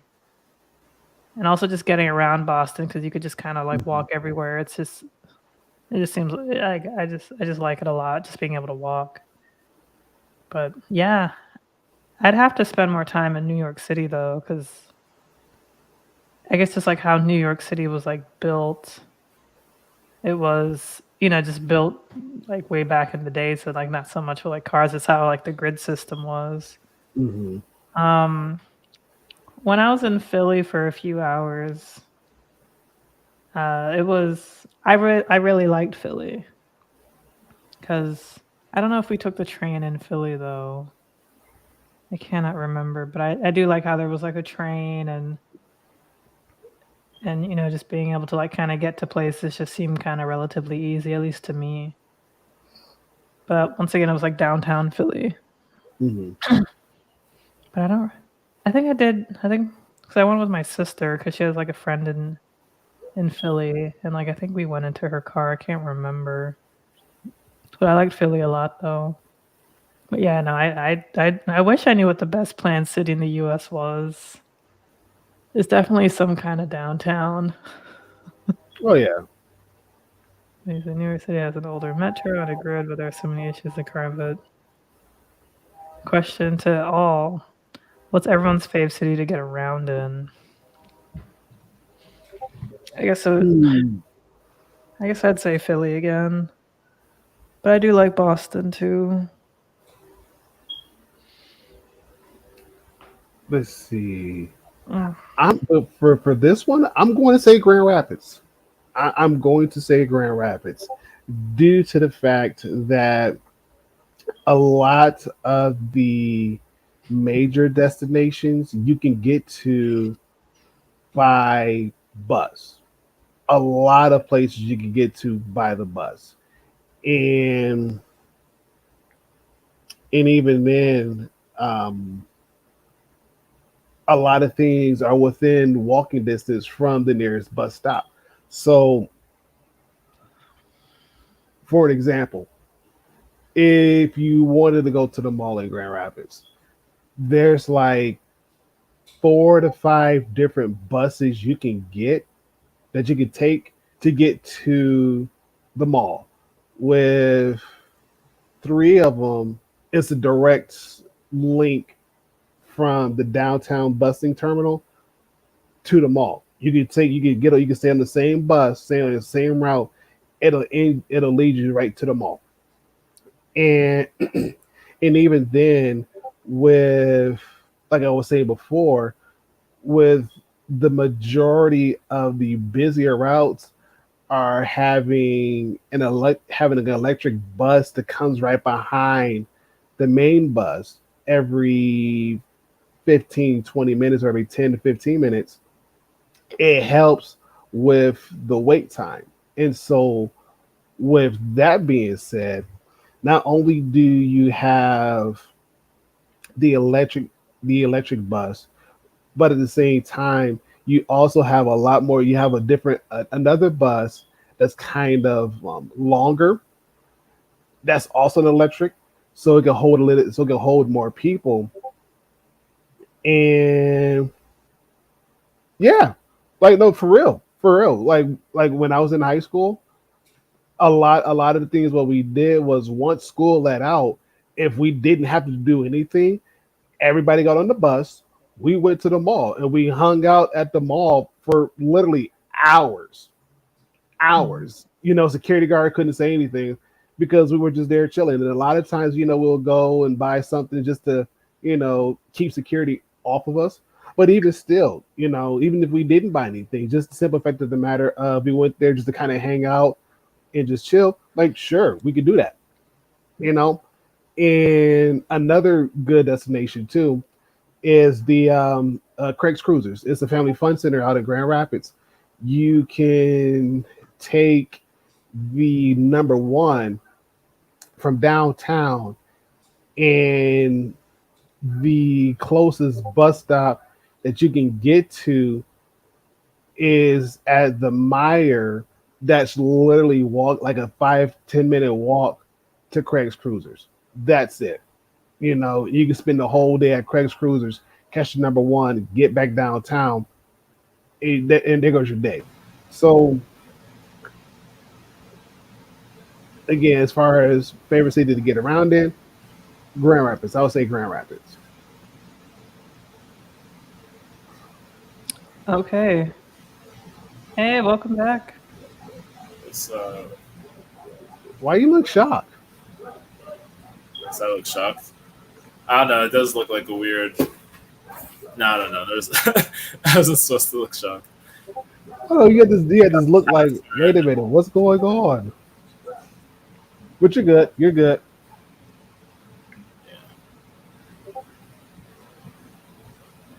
I did want to ask everybody a question. Um, like, so, based off, I understand that we do, like, in order to, like, especially fight climate change and everything, we have to just do all the things.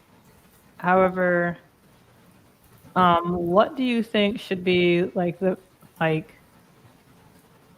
I shouldn't say what's the very most important thing, but like what do you think would be the fastest thing to do to get the most results in terms of lowering, you know, like helping with climate change, like lowering the temperature or at least keeping the temperature at a what I'm trying to say. Like what do Yeah, you think would be the fastest thing that we could change that would make a difference?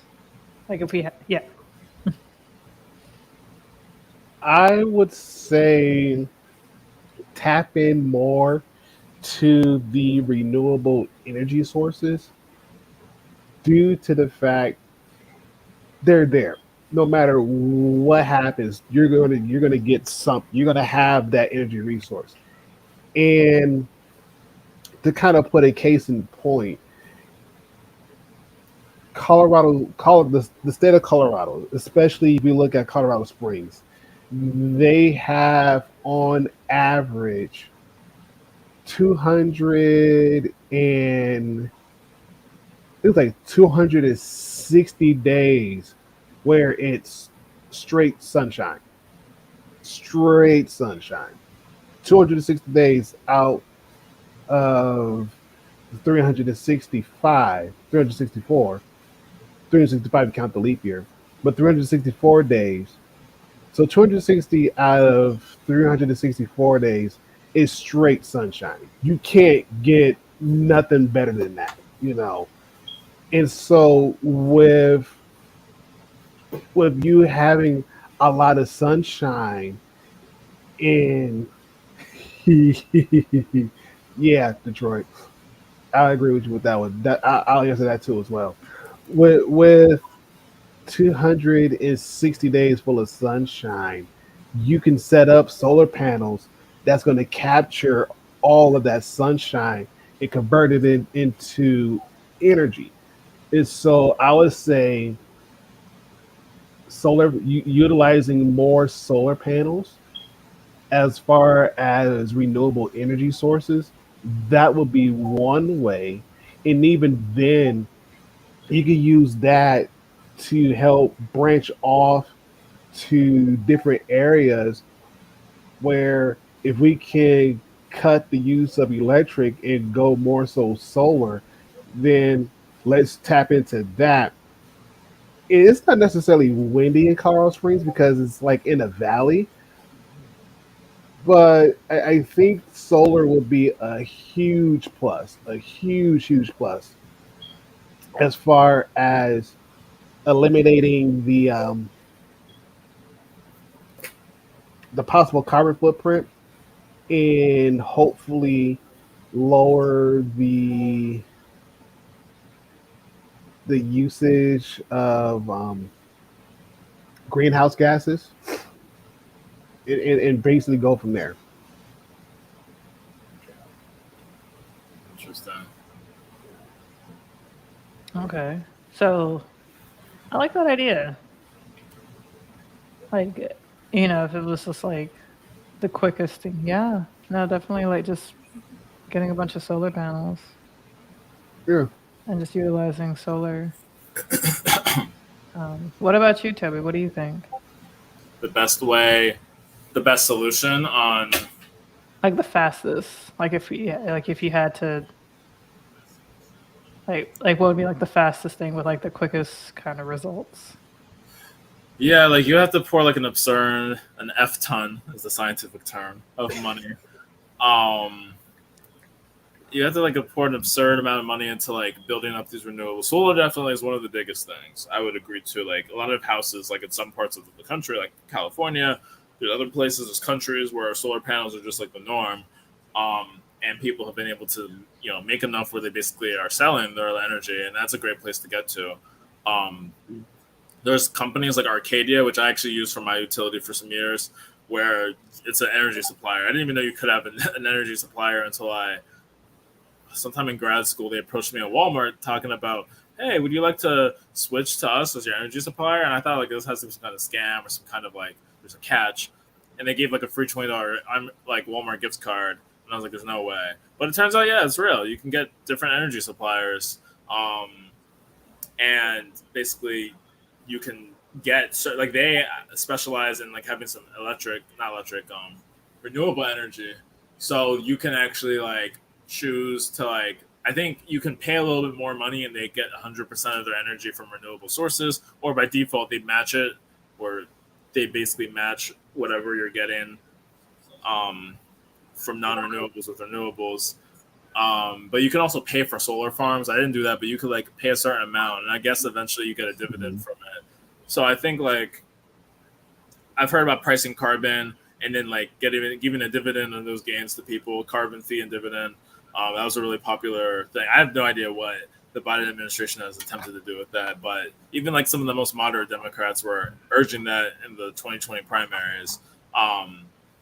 So I feel like if you could subsidize some of that, if you're already subsidizing that so much for oil and that, the fossil fuel companies, then why not do it for renewables as much as possible? So like if sun isn't always reliable, you have wind, hydroelectric energy, just like really building out the infrastructure so that more people can benefit from it, because that's the thing, is not everyone has the access to be able to have a solar panel on their roof or have wind turbines or whatever. But if you can build out the infrastructure so more people can benefit from it.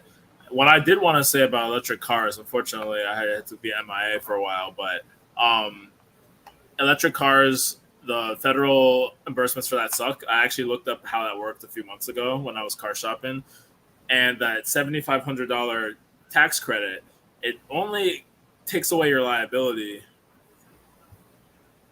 where like it takes away from your tax bill. But if you don't owe taxes, like for the most part, I've never really owed taxes. It's always been a refund because I have so much withheld from my paycheck, then it's useless. And if you owe less than 7,500, it's not useless, but it's not that great. Like if you owe like 1,000 in taxes, great.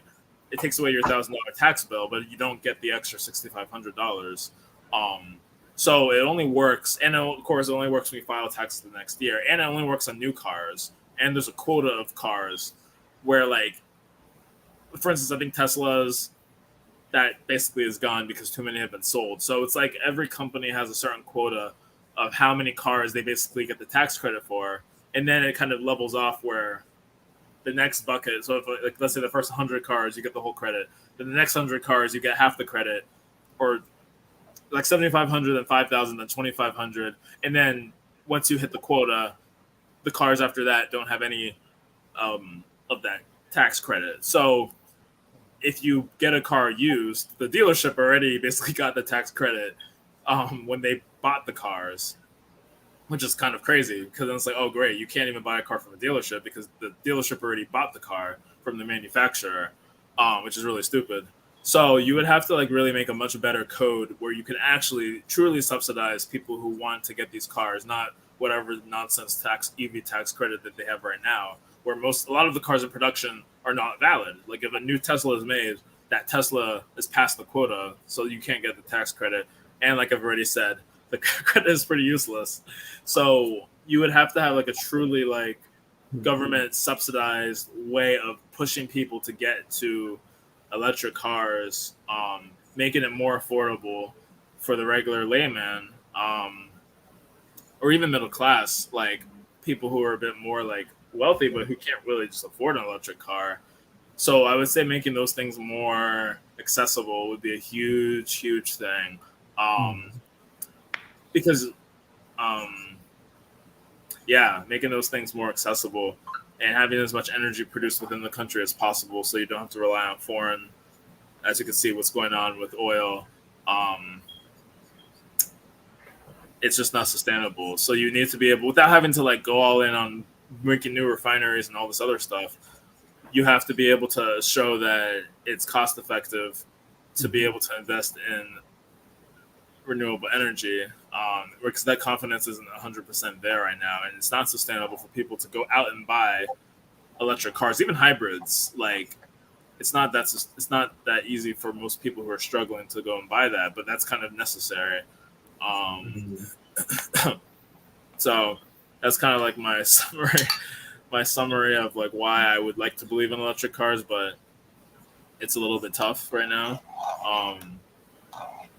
for it to really make a difference, unless there's some serious change. And then again, solar, wind infrastructure has to be better, like other energy as well, like hydroelectric, subterranean, geothermal. If you can like just make these other types of energy much more efficient, that would be wonderful.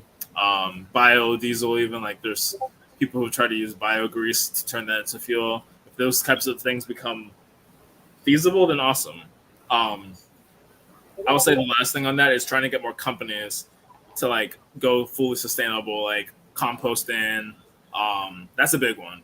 I'm going to post an article about how recycling, which I do so obsessively, is basically not even like a solution, because the amount of stuff that goes into the recycling is like 2%, maybe 30 something percent if you're lucky. So the article I read basically showed how recycling is just, there's no nationwide or even statewide plan. It's all local. So good luck if recycling ends up where it needs to be.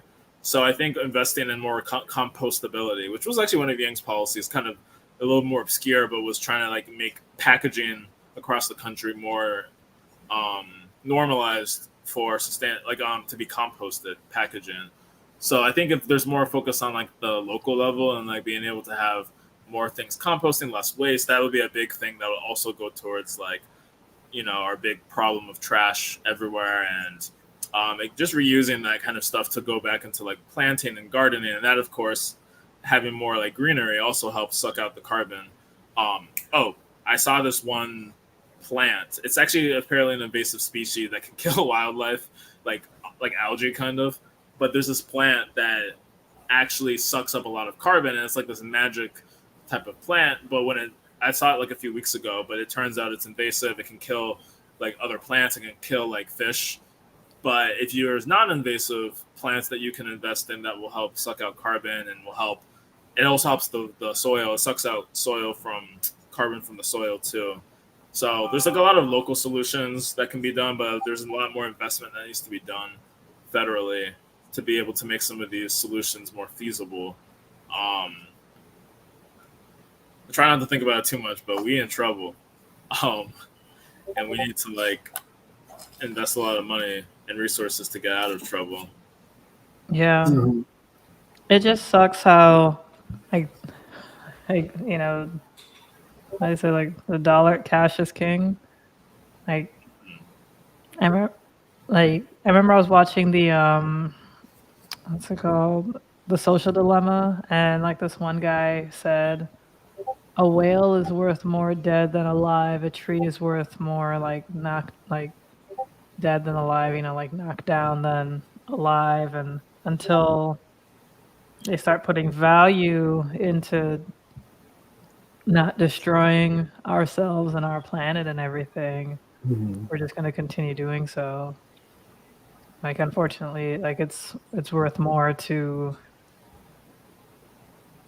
just continuously do the wrong thing, even if like the better thing will have like better investment. Mm. Um, um, I do like what Toby was saying about like the composting. That's a huge thing that I totally forgot about, but it's incredibly important. It's like composting and being able to like, grow vegetation in areas because like, there's a lot of areas that even have food deserts, um, especially in Black communities. So composting and being able to create some kind of vegetation, especially in, you know, more unorthodox ways and, with our rising um, temperatures, like that would, somehow make it kind of adaptable. I mean, like would be very beneficial, like for the environment and everything, because it will, stop people from having to like drive far or travel far for food and just be able to get the food close by, possibly like in walking distance. And um, no, that's absolutely genius. I do like the solar panels. Um, I do, Iran. I guess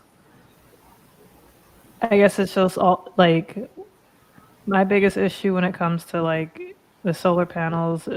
It would just also be like charging the cars. Like if we were to have like electric vehicles, because I don't think we have enough like electric vehicle charging stations in place, Mhm. and that's going to be like a big thing to implement. I don't know why I feel like I'm fucking acting as if like I'm a shark on Shark Tank or something.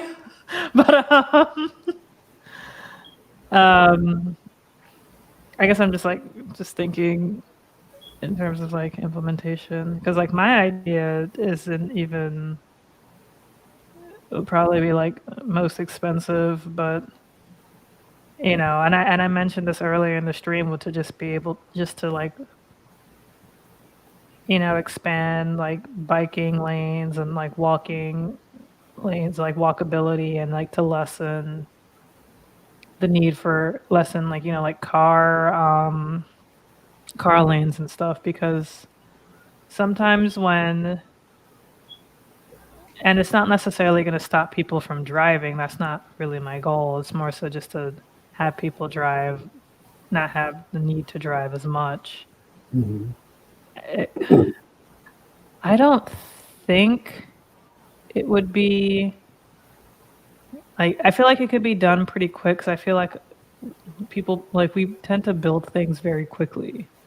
Mhm. Like, so to get rid of some road, expand, I don't even know if we really need to expand the road, but because I'm thinking of like this particular road that I live near. Mhm. Mhm. I told you, like, we got 3 lanes, 3 car lanes.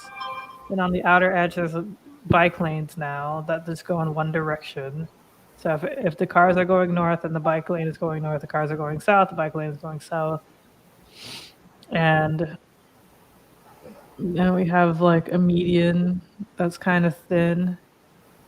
So I think like the fastest and easiest thing would to like you know, strip away the median, make it like a wide bikeable lane, which I've seen before, like on YouTube, like, like a two-way bikeable lane. That way, whichever side you're driving, because, like we drive on, like the driver is on the left side. So if there's a bike, well, on my left side, even though this, but no, that's right. Okay, so on your left side, because this is literally, Oh yeah. because the fucking it's mirrored. Like, no, I agree. More Americans need a bike. That's for sure. And like be able to use it as a form of transportation as well. Let me see what chat said. Even if we did, cars use energy at a regular sustainable rate. One bus is how many cars? One train car is how many? No, exactly. And most of the time, like when we're driving a car, it's literally just one person in a car. It's not like every time I drive in a car, I just pack in a bunch of people and we all go to Publix. It's just me going to Publix because I had the thought I needed to get groceries. But yeah. So like, let's say, if the bicyclists are in the middle, going whichever way, at least you will see the bicyclists because you are on, like, your body that you're driving is on the side of where the bicyclists are. I find it very counterintuitive to have the bike lane all the way to the right. I guess like on this side because everything's mirrored, like to the right. Because if we're like like it's very hard to see, especially if we're making right turns. It's very easy to not see a bicyclist also trying to make a right turn or just trying to cross or do something, and a lot of accidents happen. So if there was like a way to have the bicyclist in the center and the median, take away the outer right lanes, make them just bus only lanes, and then just have 2 lanes of just cars, and of course like shrink the lanes a bit so you can have the median for the bike lanes to be wider, and also try to probably be able to maybe fit in trees or something to create some sort of shading. Then I think, and I could be wrong because I feel like in terms of I feel like that would definitely mitigate traffic, therefore stop people from driving as often and get more people traveling and going places like locally, which will also help boost the local economy at least. And just, and this will also lessen the resources for police as well, because if there's less cars on the road, there'll be like less police of course there'll probably be the same amount of number of police, but the police won't be having to waste their resources pulling people over for speeding or for whatever reason, because there'll be more people ideally biking and walking. And so like so that'll just save money when it comes to police resources as well. And yeah, so like my thing is just ideally just try to get less cars on the road, and just so like implement smarter bike lanes, I guess would be my thing. Like we probably wouldn't even need the whole like tree thing at first, even though like it would be cool, but like just try to create just a more like a bus lane. Like even in my city, like they have like this free bus that I've never even taken. And they even had it like before COVID, if I'm not mistaken. But it's just like, I don't know. Like I can't really, like I don't know what time the bus stops running, because like if it ran kind of late, then I'd be like, oh, I could go and get some drinks and then just take the bus home. But then I'm gonna still have to like walk through my neighborhood, and even though my neighborhood is like pretty safe, it's still scary. So like I guess I'd probably just have to like go with some friends. But if I just wanted to just like get out and just grab a couple of drinks myself, I can't really do that. Right. Is that all of the above is that every politician has said about our energy mix for many, many decades, but really it was an excuse to make no change. I agree. Will we do the same for cars? What do you mean, Chad? Will we do the same for cars? Like, sorry for seeing this message kind of late. But no, I do definitely agree with Amira that more Americans need to bike. That's for sure. Mhm. The other day I was thinking how I don't even know where my bike is. Like when I moved into my place, I didn't have a bike, but I used to have a bike when I was a kid. So And it's sort of crazy how, especially like in the Netherlands, like in Amsterdam and in other places where biking is so common and it's like a form of transportation that everybody uses, biking their bicycles are essentially like their car. Mhm. And it's just sort of crazy how I just don't know what happened to this form of transportation that I used to have. That's Mhm. like me saying like, "Oh, I used to have a car. I don't know what happened to it. I lost it moving." Like How you lose a whole car? exactly.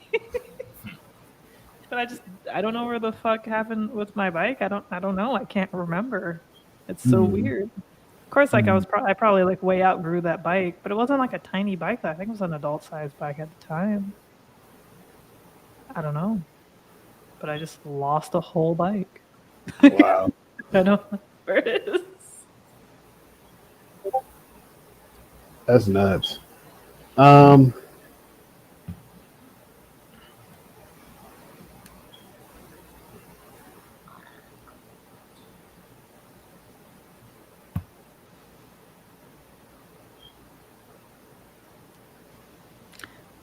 I agree. I agree, Chad. Carson Taylor too.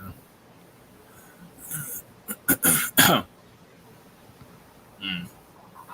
Yeah, and like one thing I said on another stream, it might have actually been the first week. Um, and one of the things that I was mentioning was how I was car shopping and how like, you know, not having a car, I've become so much more like doing so much more mhm. research on car, kind of ironically, because it's like not always feasible for public transport, especially in the sprawling of like the suburbs. At least here. I mean, I'm sure other places it is easier to like have trains that go through some of these suburbs. And there's commuter rail for sure. There are commuter rail in suburban areas, but if you're just like around and you just need to go out at any time, public transport is very very difficult to just you know facilitate.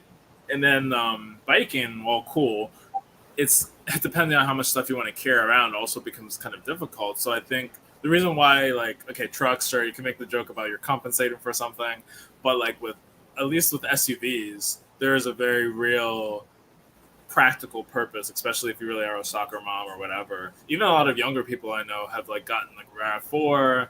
Toyota RAV4 hybrid has been super popular, if not like out of stock for months. But like the cars like that, or the a Honda CRV, like all like the subcompact and the compact SUVs, they're really popular because they can hold a good amount of stuff, and it's very difficult if you need to be transporting stuff all over, or people, of course. Um, with like different public transport options. Now, don't get me wrong, I have been seeing people biking and some people with skates or whatever, but it's that convenience factor. Like if anything, maybe carpooling can definitely be a thing more. Um, I know like Uber pool, I really liked it at the time when it could exist, but with COVID, I don't know if that'll ever come back. But Uber pool, also maybe it's like a profit thing because the cars they're not going to make as much money if people are going to split the fare, right? Or I don't know like how Uber and Lyft make money with their carpool options. But carpooling for sure is also a good option to at least get individual cars off the road as much as possible. Um, like I used Uber pool a lot. Like if I was running late, it wasn't as feasible. But if I didn't have any rush, yeah, let me Uber pool if I share with a stranger. And that definitely takes individual cars at least out of some of the more congested areas. Um, where everyone's trying to get picked up at like whatever time for the end of their event or the end of work. As well in the shuttles too. Like some work have shuttles, um, where the different buses will go to different companies and take people on a route. Like it goes from Cambridge up to Burlington near where I work, and that's like a 25-minute drive. But there's a bus that does that, and they go to iRobot, which is another company in the Cambridge area. So that's kind of nice when you have like corporate ride sharing as well, because that of course helps people. So companies that can invest in that definitely should.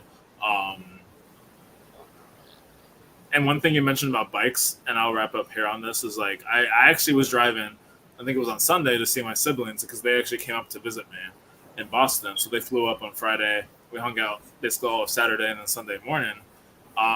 So when I was driving to their hotel, I think there was a bike at one point, and the bike, okay, the guy was kind of on the right. And normally I try to pass people when they're kind of on the right because there aren't really proper bike lanes in a lot of these suburbs, like outside of Boston. Towns like Cambridge, sure, they're fine. Somerville, probably fine. Arlington, Medford, maybe Everett. But when you go further from Boston, like 30 minutes, no, good luck. So I'm trying to get around the guy, but the guy's like going forward. So I'm like, oh, what's happening? I don't know exactly what signal the guy's supposed to be doing. But long story short, he makes a left turn. And I'm like, buddy, I like almost ran over this guy because I was trying to like go around him. And he was out here trying to make a left turn. And I was like, oop, good thing I was like paying attention like extra because yikes. And so I do sympathize that it's difficult if you're a biker. Let's just say like a bicycler. The infrastructure is not super great outside of the next cities where you have Bicyclists. Bicyclists.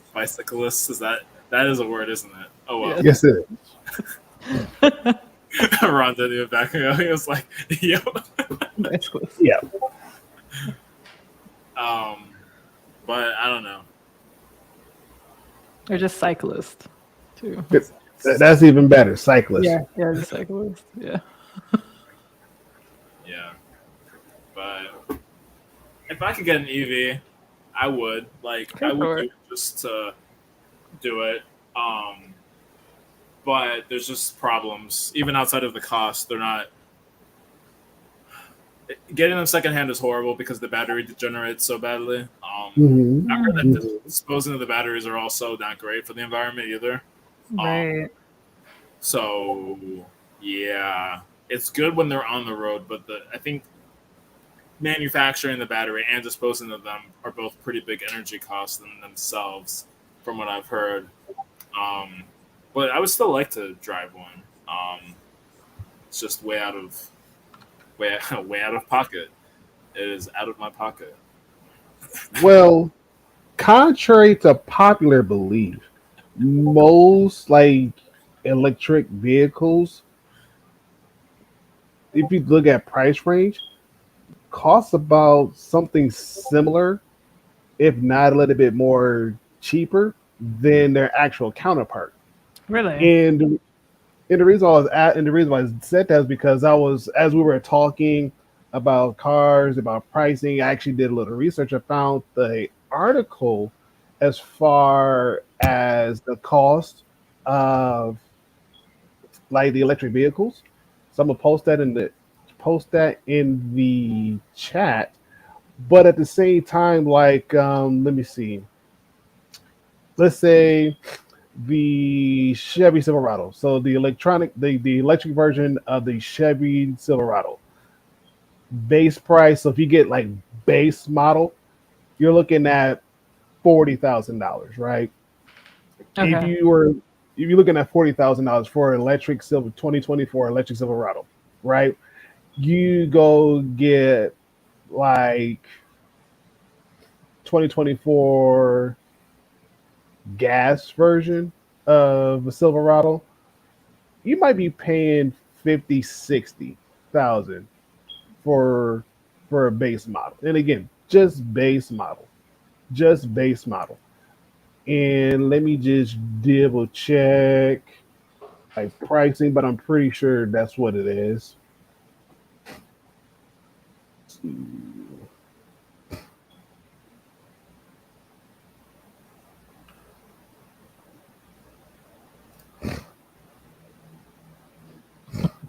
Come on. Bicyclist is a word, right?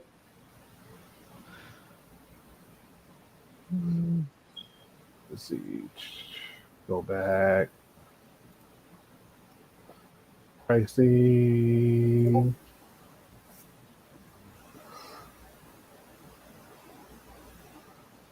Come here.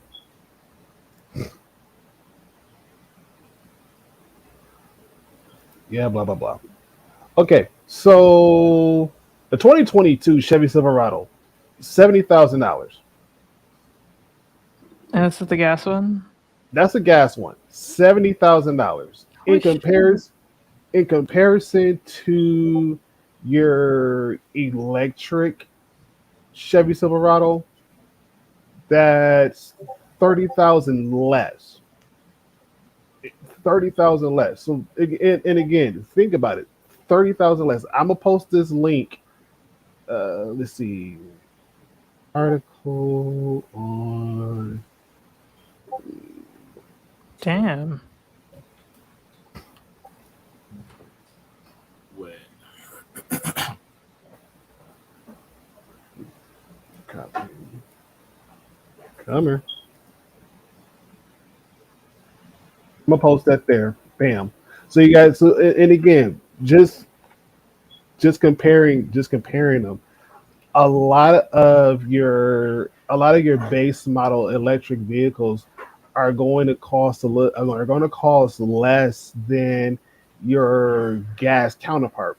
Now, when you start looking at like your luxury style type vehicles, yeah, of course, because it's a luxury vehicle, it's going to cost a little bit. It's going to cost more. Still probably about the same price as the gas counterpart. So you're still going to be looking paying similar amount, depending upon what you're going. But for the most part, overall wise, as far as electric vehicles go, you'll save a little bit more. You'll save a little bit more, and even then too, there are some. I think Toby said this too as well. There are some that yes, they do give you a rebate, and then there's some that you don't get a rebate. But at the same time, depending upon what dealer you go to, who you talk to, and everything else. Yes, agree. I agree. The ranges are super important. Yes, yes, yes, yes, yes, yes. Not going to diminish that. Yes, they are. However, as I was stating before, especially with GM already announcing that, again, the price that's at $39,900. Again, rounded up 40,000. Mm-hmm. Okay, 2024. But again, like I said before, GM already announced by 2030 they're not making no more gas cars. They're going to do strictly electric cars, strictly electric, strictly electric. GM already came out and said that. Mm-hmm. GM already has a line of cars basically ready to go. Basically ready to go. And so what GM is saying to the rest of the world, hey, catch up, because if you're not going to catch up, we're going to leave you behind, and we're going to do what a lot of other electric car companies are going to do, is build our own charging stations, so that way our customers, they're going to be satisfied. They're going to be on the road and do whatever needs to be done. And Mm-hmm. even then, going back to as far as charging the stations at home, a lot of homes, especially that are having like the Generac battery for the home, a lot of them already come equipped with a charging station for electric vehicles. And again, when we're talking about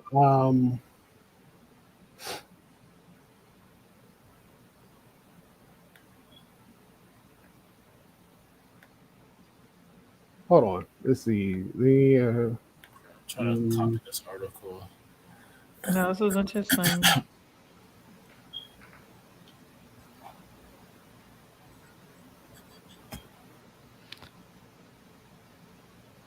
Electric is competitive in a local setting where we shouldn't even have. I would disagree.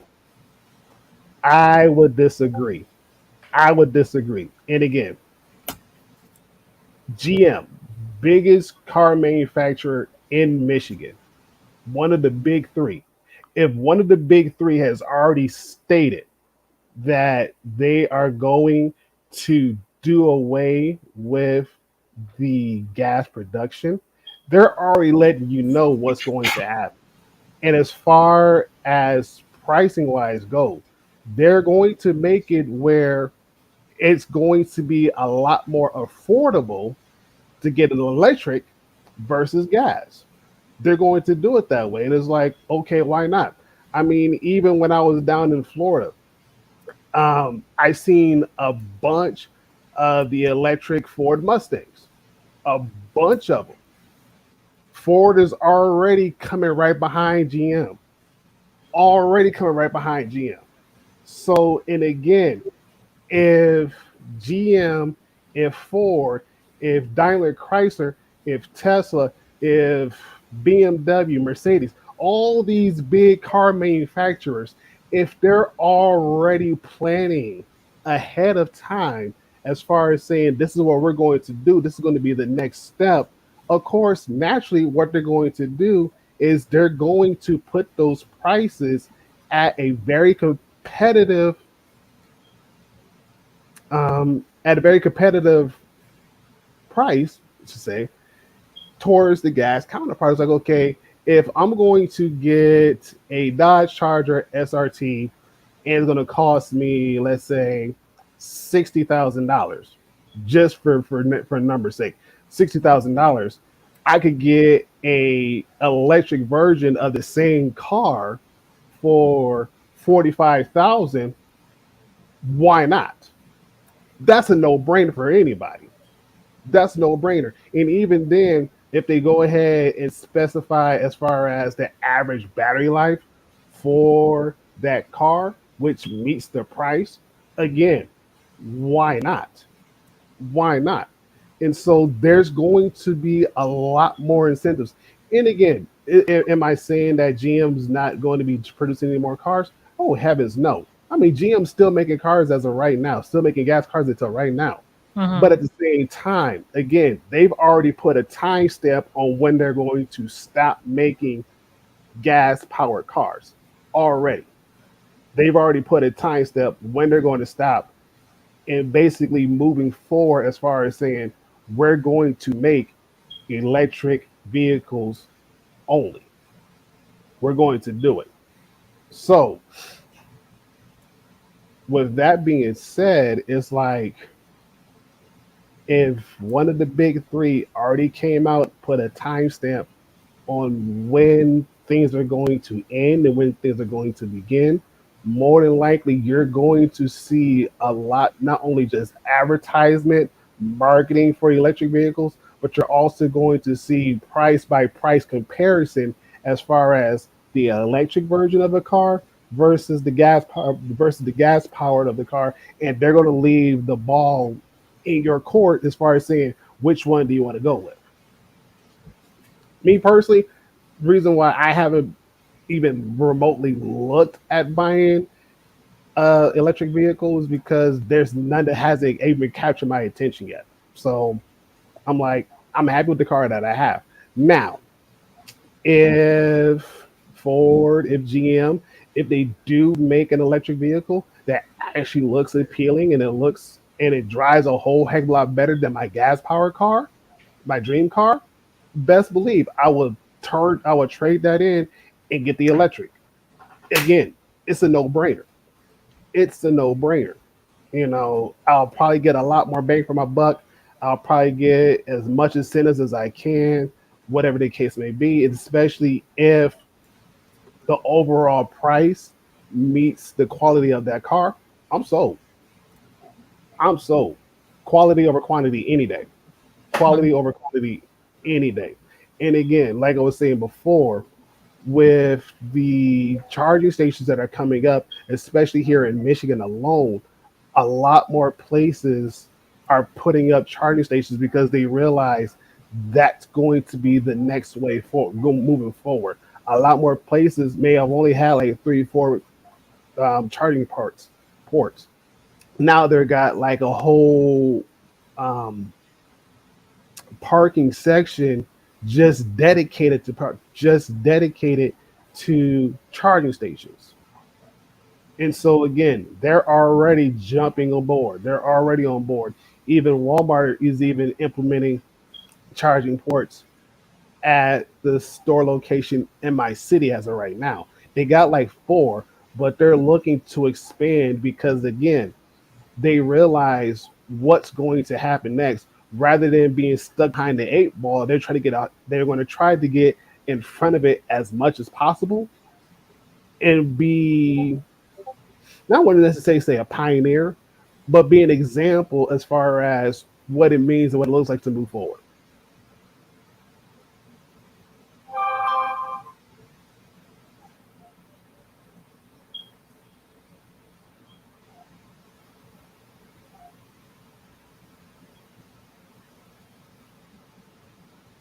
Okay.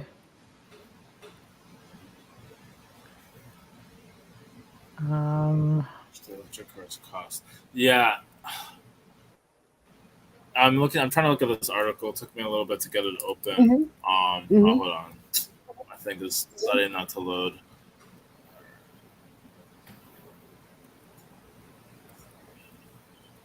can't even see myself in the stream. My thing is lagging. Okay, there we go. Mm-hmm. I did look up electric cars some months ago too when I was really in the market, and saw an article that actually was showing relatively cheaper cars, but I don't know if they were new. But relatively cheaper electric cars, and I was like, oh, this $20,000 range is actually kind of acceptable, even 30,000, because a brand new Honda Accord or Toyota Camry is going to be in the 30K Mm-hmm. range. So EV in that range is pretty great actually. But then the range is terrible, unfortunately. Um, Unless you're getting like I don't know one of the high end cars like an Ionic. Even the Nissan Leaf is not quite what I would like, but Right. I mean, shoot, maybe I'll do it. Take a stand, buy my electric car, but I don't. I would not want to have to pay that much for it if I'm really going to sacrifice other features or Mm-hmm. sacrifice certain reliability, higher maintenance costs, possibly um, less of a life of these cars because you're kind of tapped out by the battery. Um, I mean, a lot of cars don't last longer than 10 years, but I feel like electric cars really are not going to last as long as you would like, unless you get like a Tesla. The Right. Nissan Leaf is under 28K. That's actually pretty good, but I don't know. You It's know, kind of tough. It's looking slow right now. granted, but also do keep this in mind as well. Having an electric car is not a standard right now. It's more so of a choice. And so, with that being said, does that mean that the car manufacturers are going to look at possibly having the battery at a higher output? Certainly. Why not? They're already looking at what's pretty much going on as of right now. Like, okay, if customer A said that the reason why they don't like this electric vehicle because the battery range on it sucks, even though yes, the car is great, it drives wonderful, but because the range sucks, let's see what we can do to up the range a little bit. Let's test this thing out. Let's tinker with it a little bit and make it better, make it more appealing. So that way, when when it's time, a lot of people are going to look at that range more so than anything else. Like, well, what's the range? Like, how many miles can I get off of this one charge? How far can I go on this one charge? And if that's what I'm going to get off this one charge, okay, I'm sold. You know, and and I think that as the years go on, and especially as more and more car manufacturers are looking at that deadline and I'll finish this and I'll be done. And once I look at this deadline, I'm willing to suggest that they're going to look at that range a lot more and tweak it a lot more. Where again, it's going to give it a competitive edge with the gas power vehicles. Yeah. Let's see. Pull that up real quick. I believe the price with range will improve with scale. Yeah.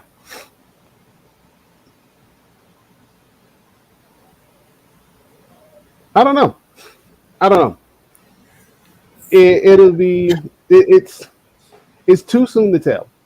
It's too soon to tell. And I would say this much: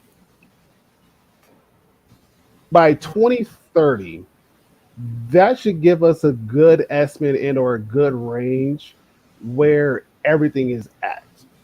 And so that means that these car companies, in a sense, have about 8 years to figure it out and to get it to the point where it's not only acceptable to the consumer, but at the same time, it's a lot more appealing to get rid of their gas powered car and go electric. And even then, by 2030, there should be like rollouts, not even rollouts, but incentives of like, hey, get rid of your gas powered car and get an electric car. Back in what was it, 2007, 2008, where they had the cash for your clunkers. So all those old beat up cars, get rid of those because they're gas guzzlers and get into a new hybrid car or get into one that gives you better gas mileage. A lot of people, they were taking advantage of that. And so it was helping out a lot more. Is that to say that there's still clunkers on the road? Certainly. There certainly are clunkers on the road. Certainly, certainly, certainly, certainly. But at the same time, again, because of the fact that for most people, it is more so what they're looking for. If they haven't found it yet, that's on them. But at the same time, again, understanding that that's what's going to happen in the near but distant future, possibly. Possibly. I'm done. Oh, Well, you inspired me to go back and look into EVs. Um, Even though, yeah, there's flaws for sure, and oh I get yeah. what Chad is saying Yeah. too. Like, car companies maybe shouldn't be the end all be all, but if we are going to be so car centric, and at least like let's do harm reduction, as much harm reduction as possible. I mean, autonomous vehicles is a big thing for me for a while. I was like, especially seeing like some of these commercials for like, I think Audi had a car that came out like 5 years ago, maybe even before 2016, and it was like showing that it could park itself. So like when you get out the car, you click it and it'll be in a parking garage and find parking. I was like, yes, this is the future. But autonomous vehicles, and that's a whole other conversation that maybe we can touch on next week, is like, I don't know how feasible that is because of the challenges that they've had. But I was thinking, not even just from an environmental perspective, but cars need to also become less accident prone. So autonomous vehicles that can sync up and drive. Well, that sounds a little bit dystopian now, but cars that can like link to each other so that you can reduce traffic jams, reduce the what's the word, the chance of accidents and incidents. Mhm. There's quite a lot that could be just better for society, make people happier,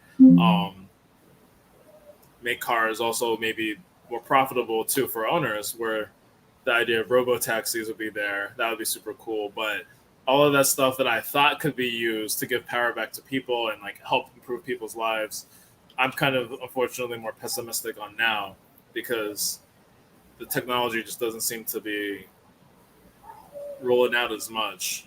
Um, So electric vehicles, I guess if that's the other big technology, at least hopefully that will work, and that can reduce some harm, at least on the environmental side. If autonomous vehicles won't help reduce the harm on the collateral damage side, but I don't know. Again, Barry, even if you get the super great, perfect technology, the everyman isn't going to be able to buy a lot of this stuff, and that's another big problem that I have.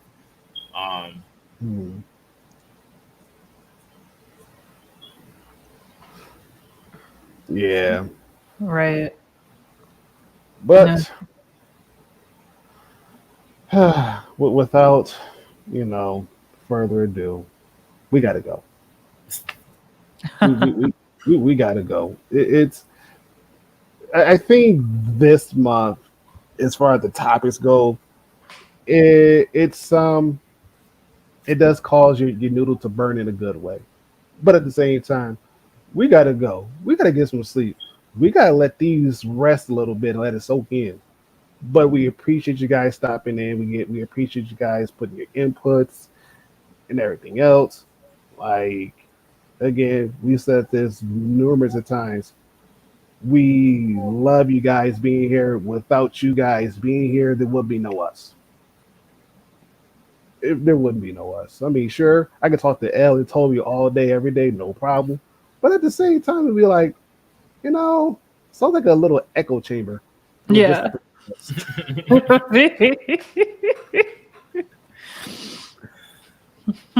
need some outside forces.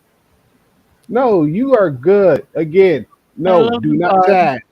Do not apologize. There should only be one reason why you should apologize. That's posted in the Discord. Right. Posted in the Discord.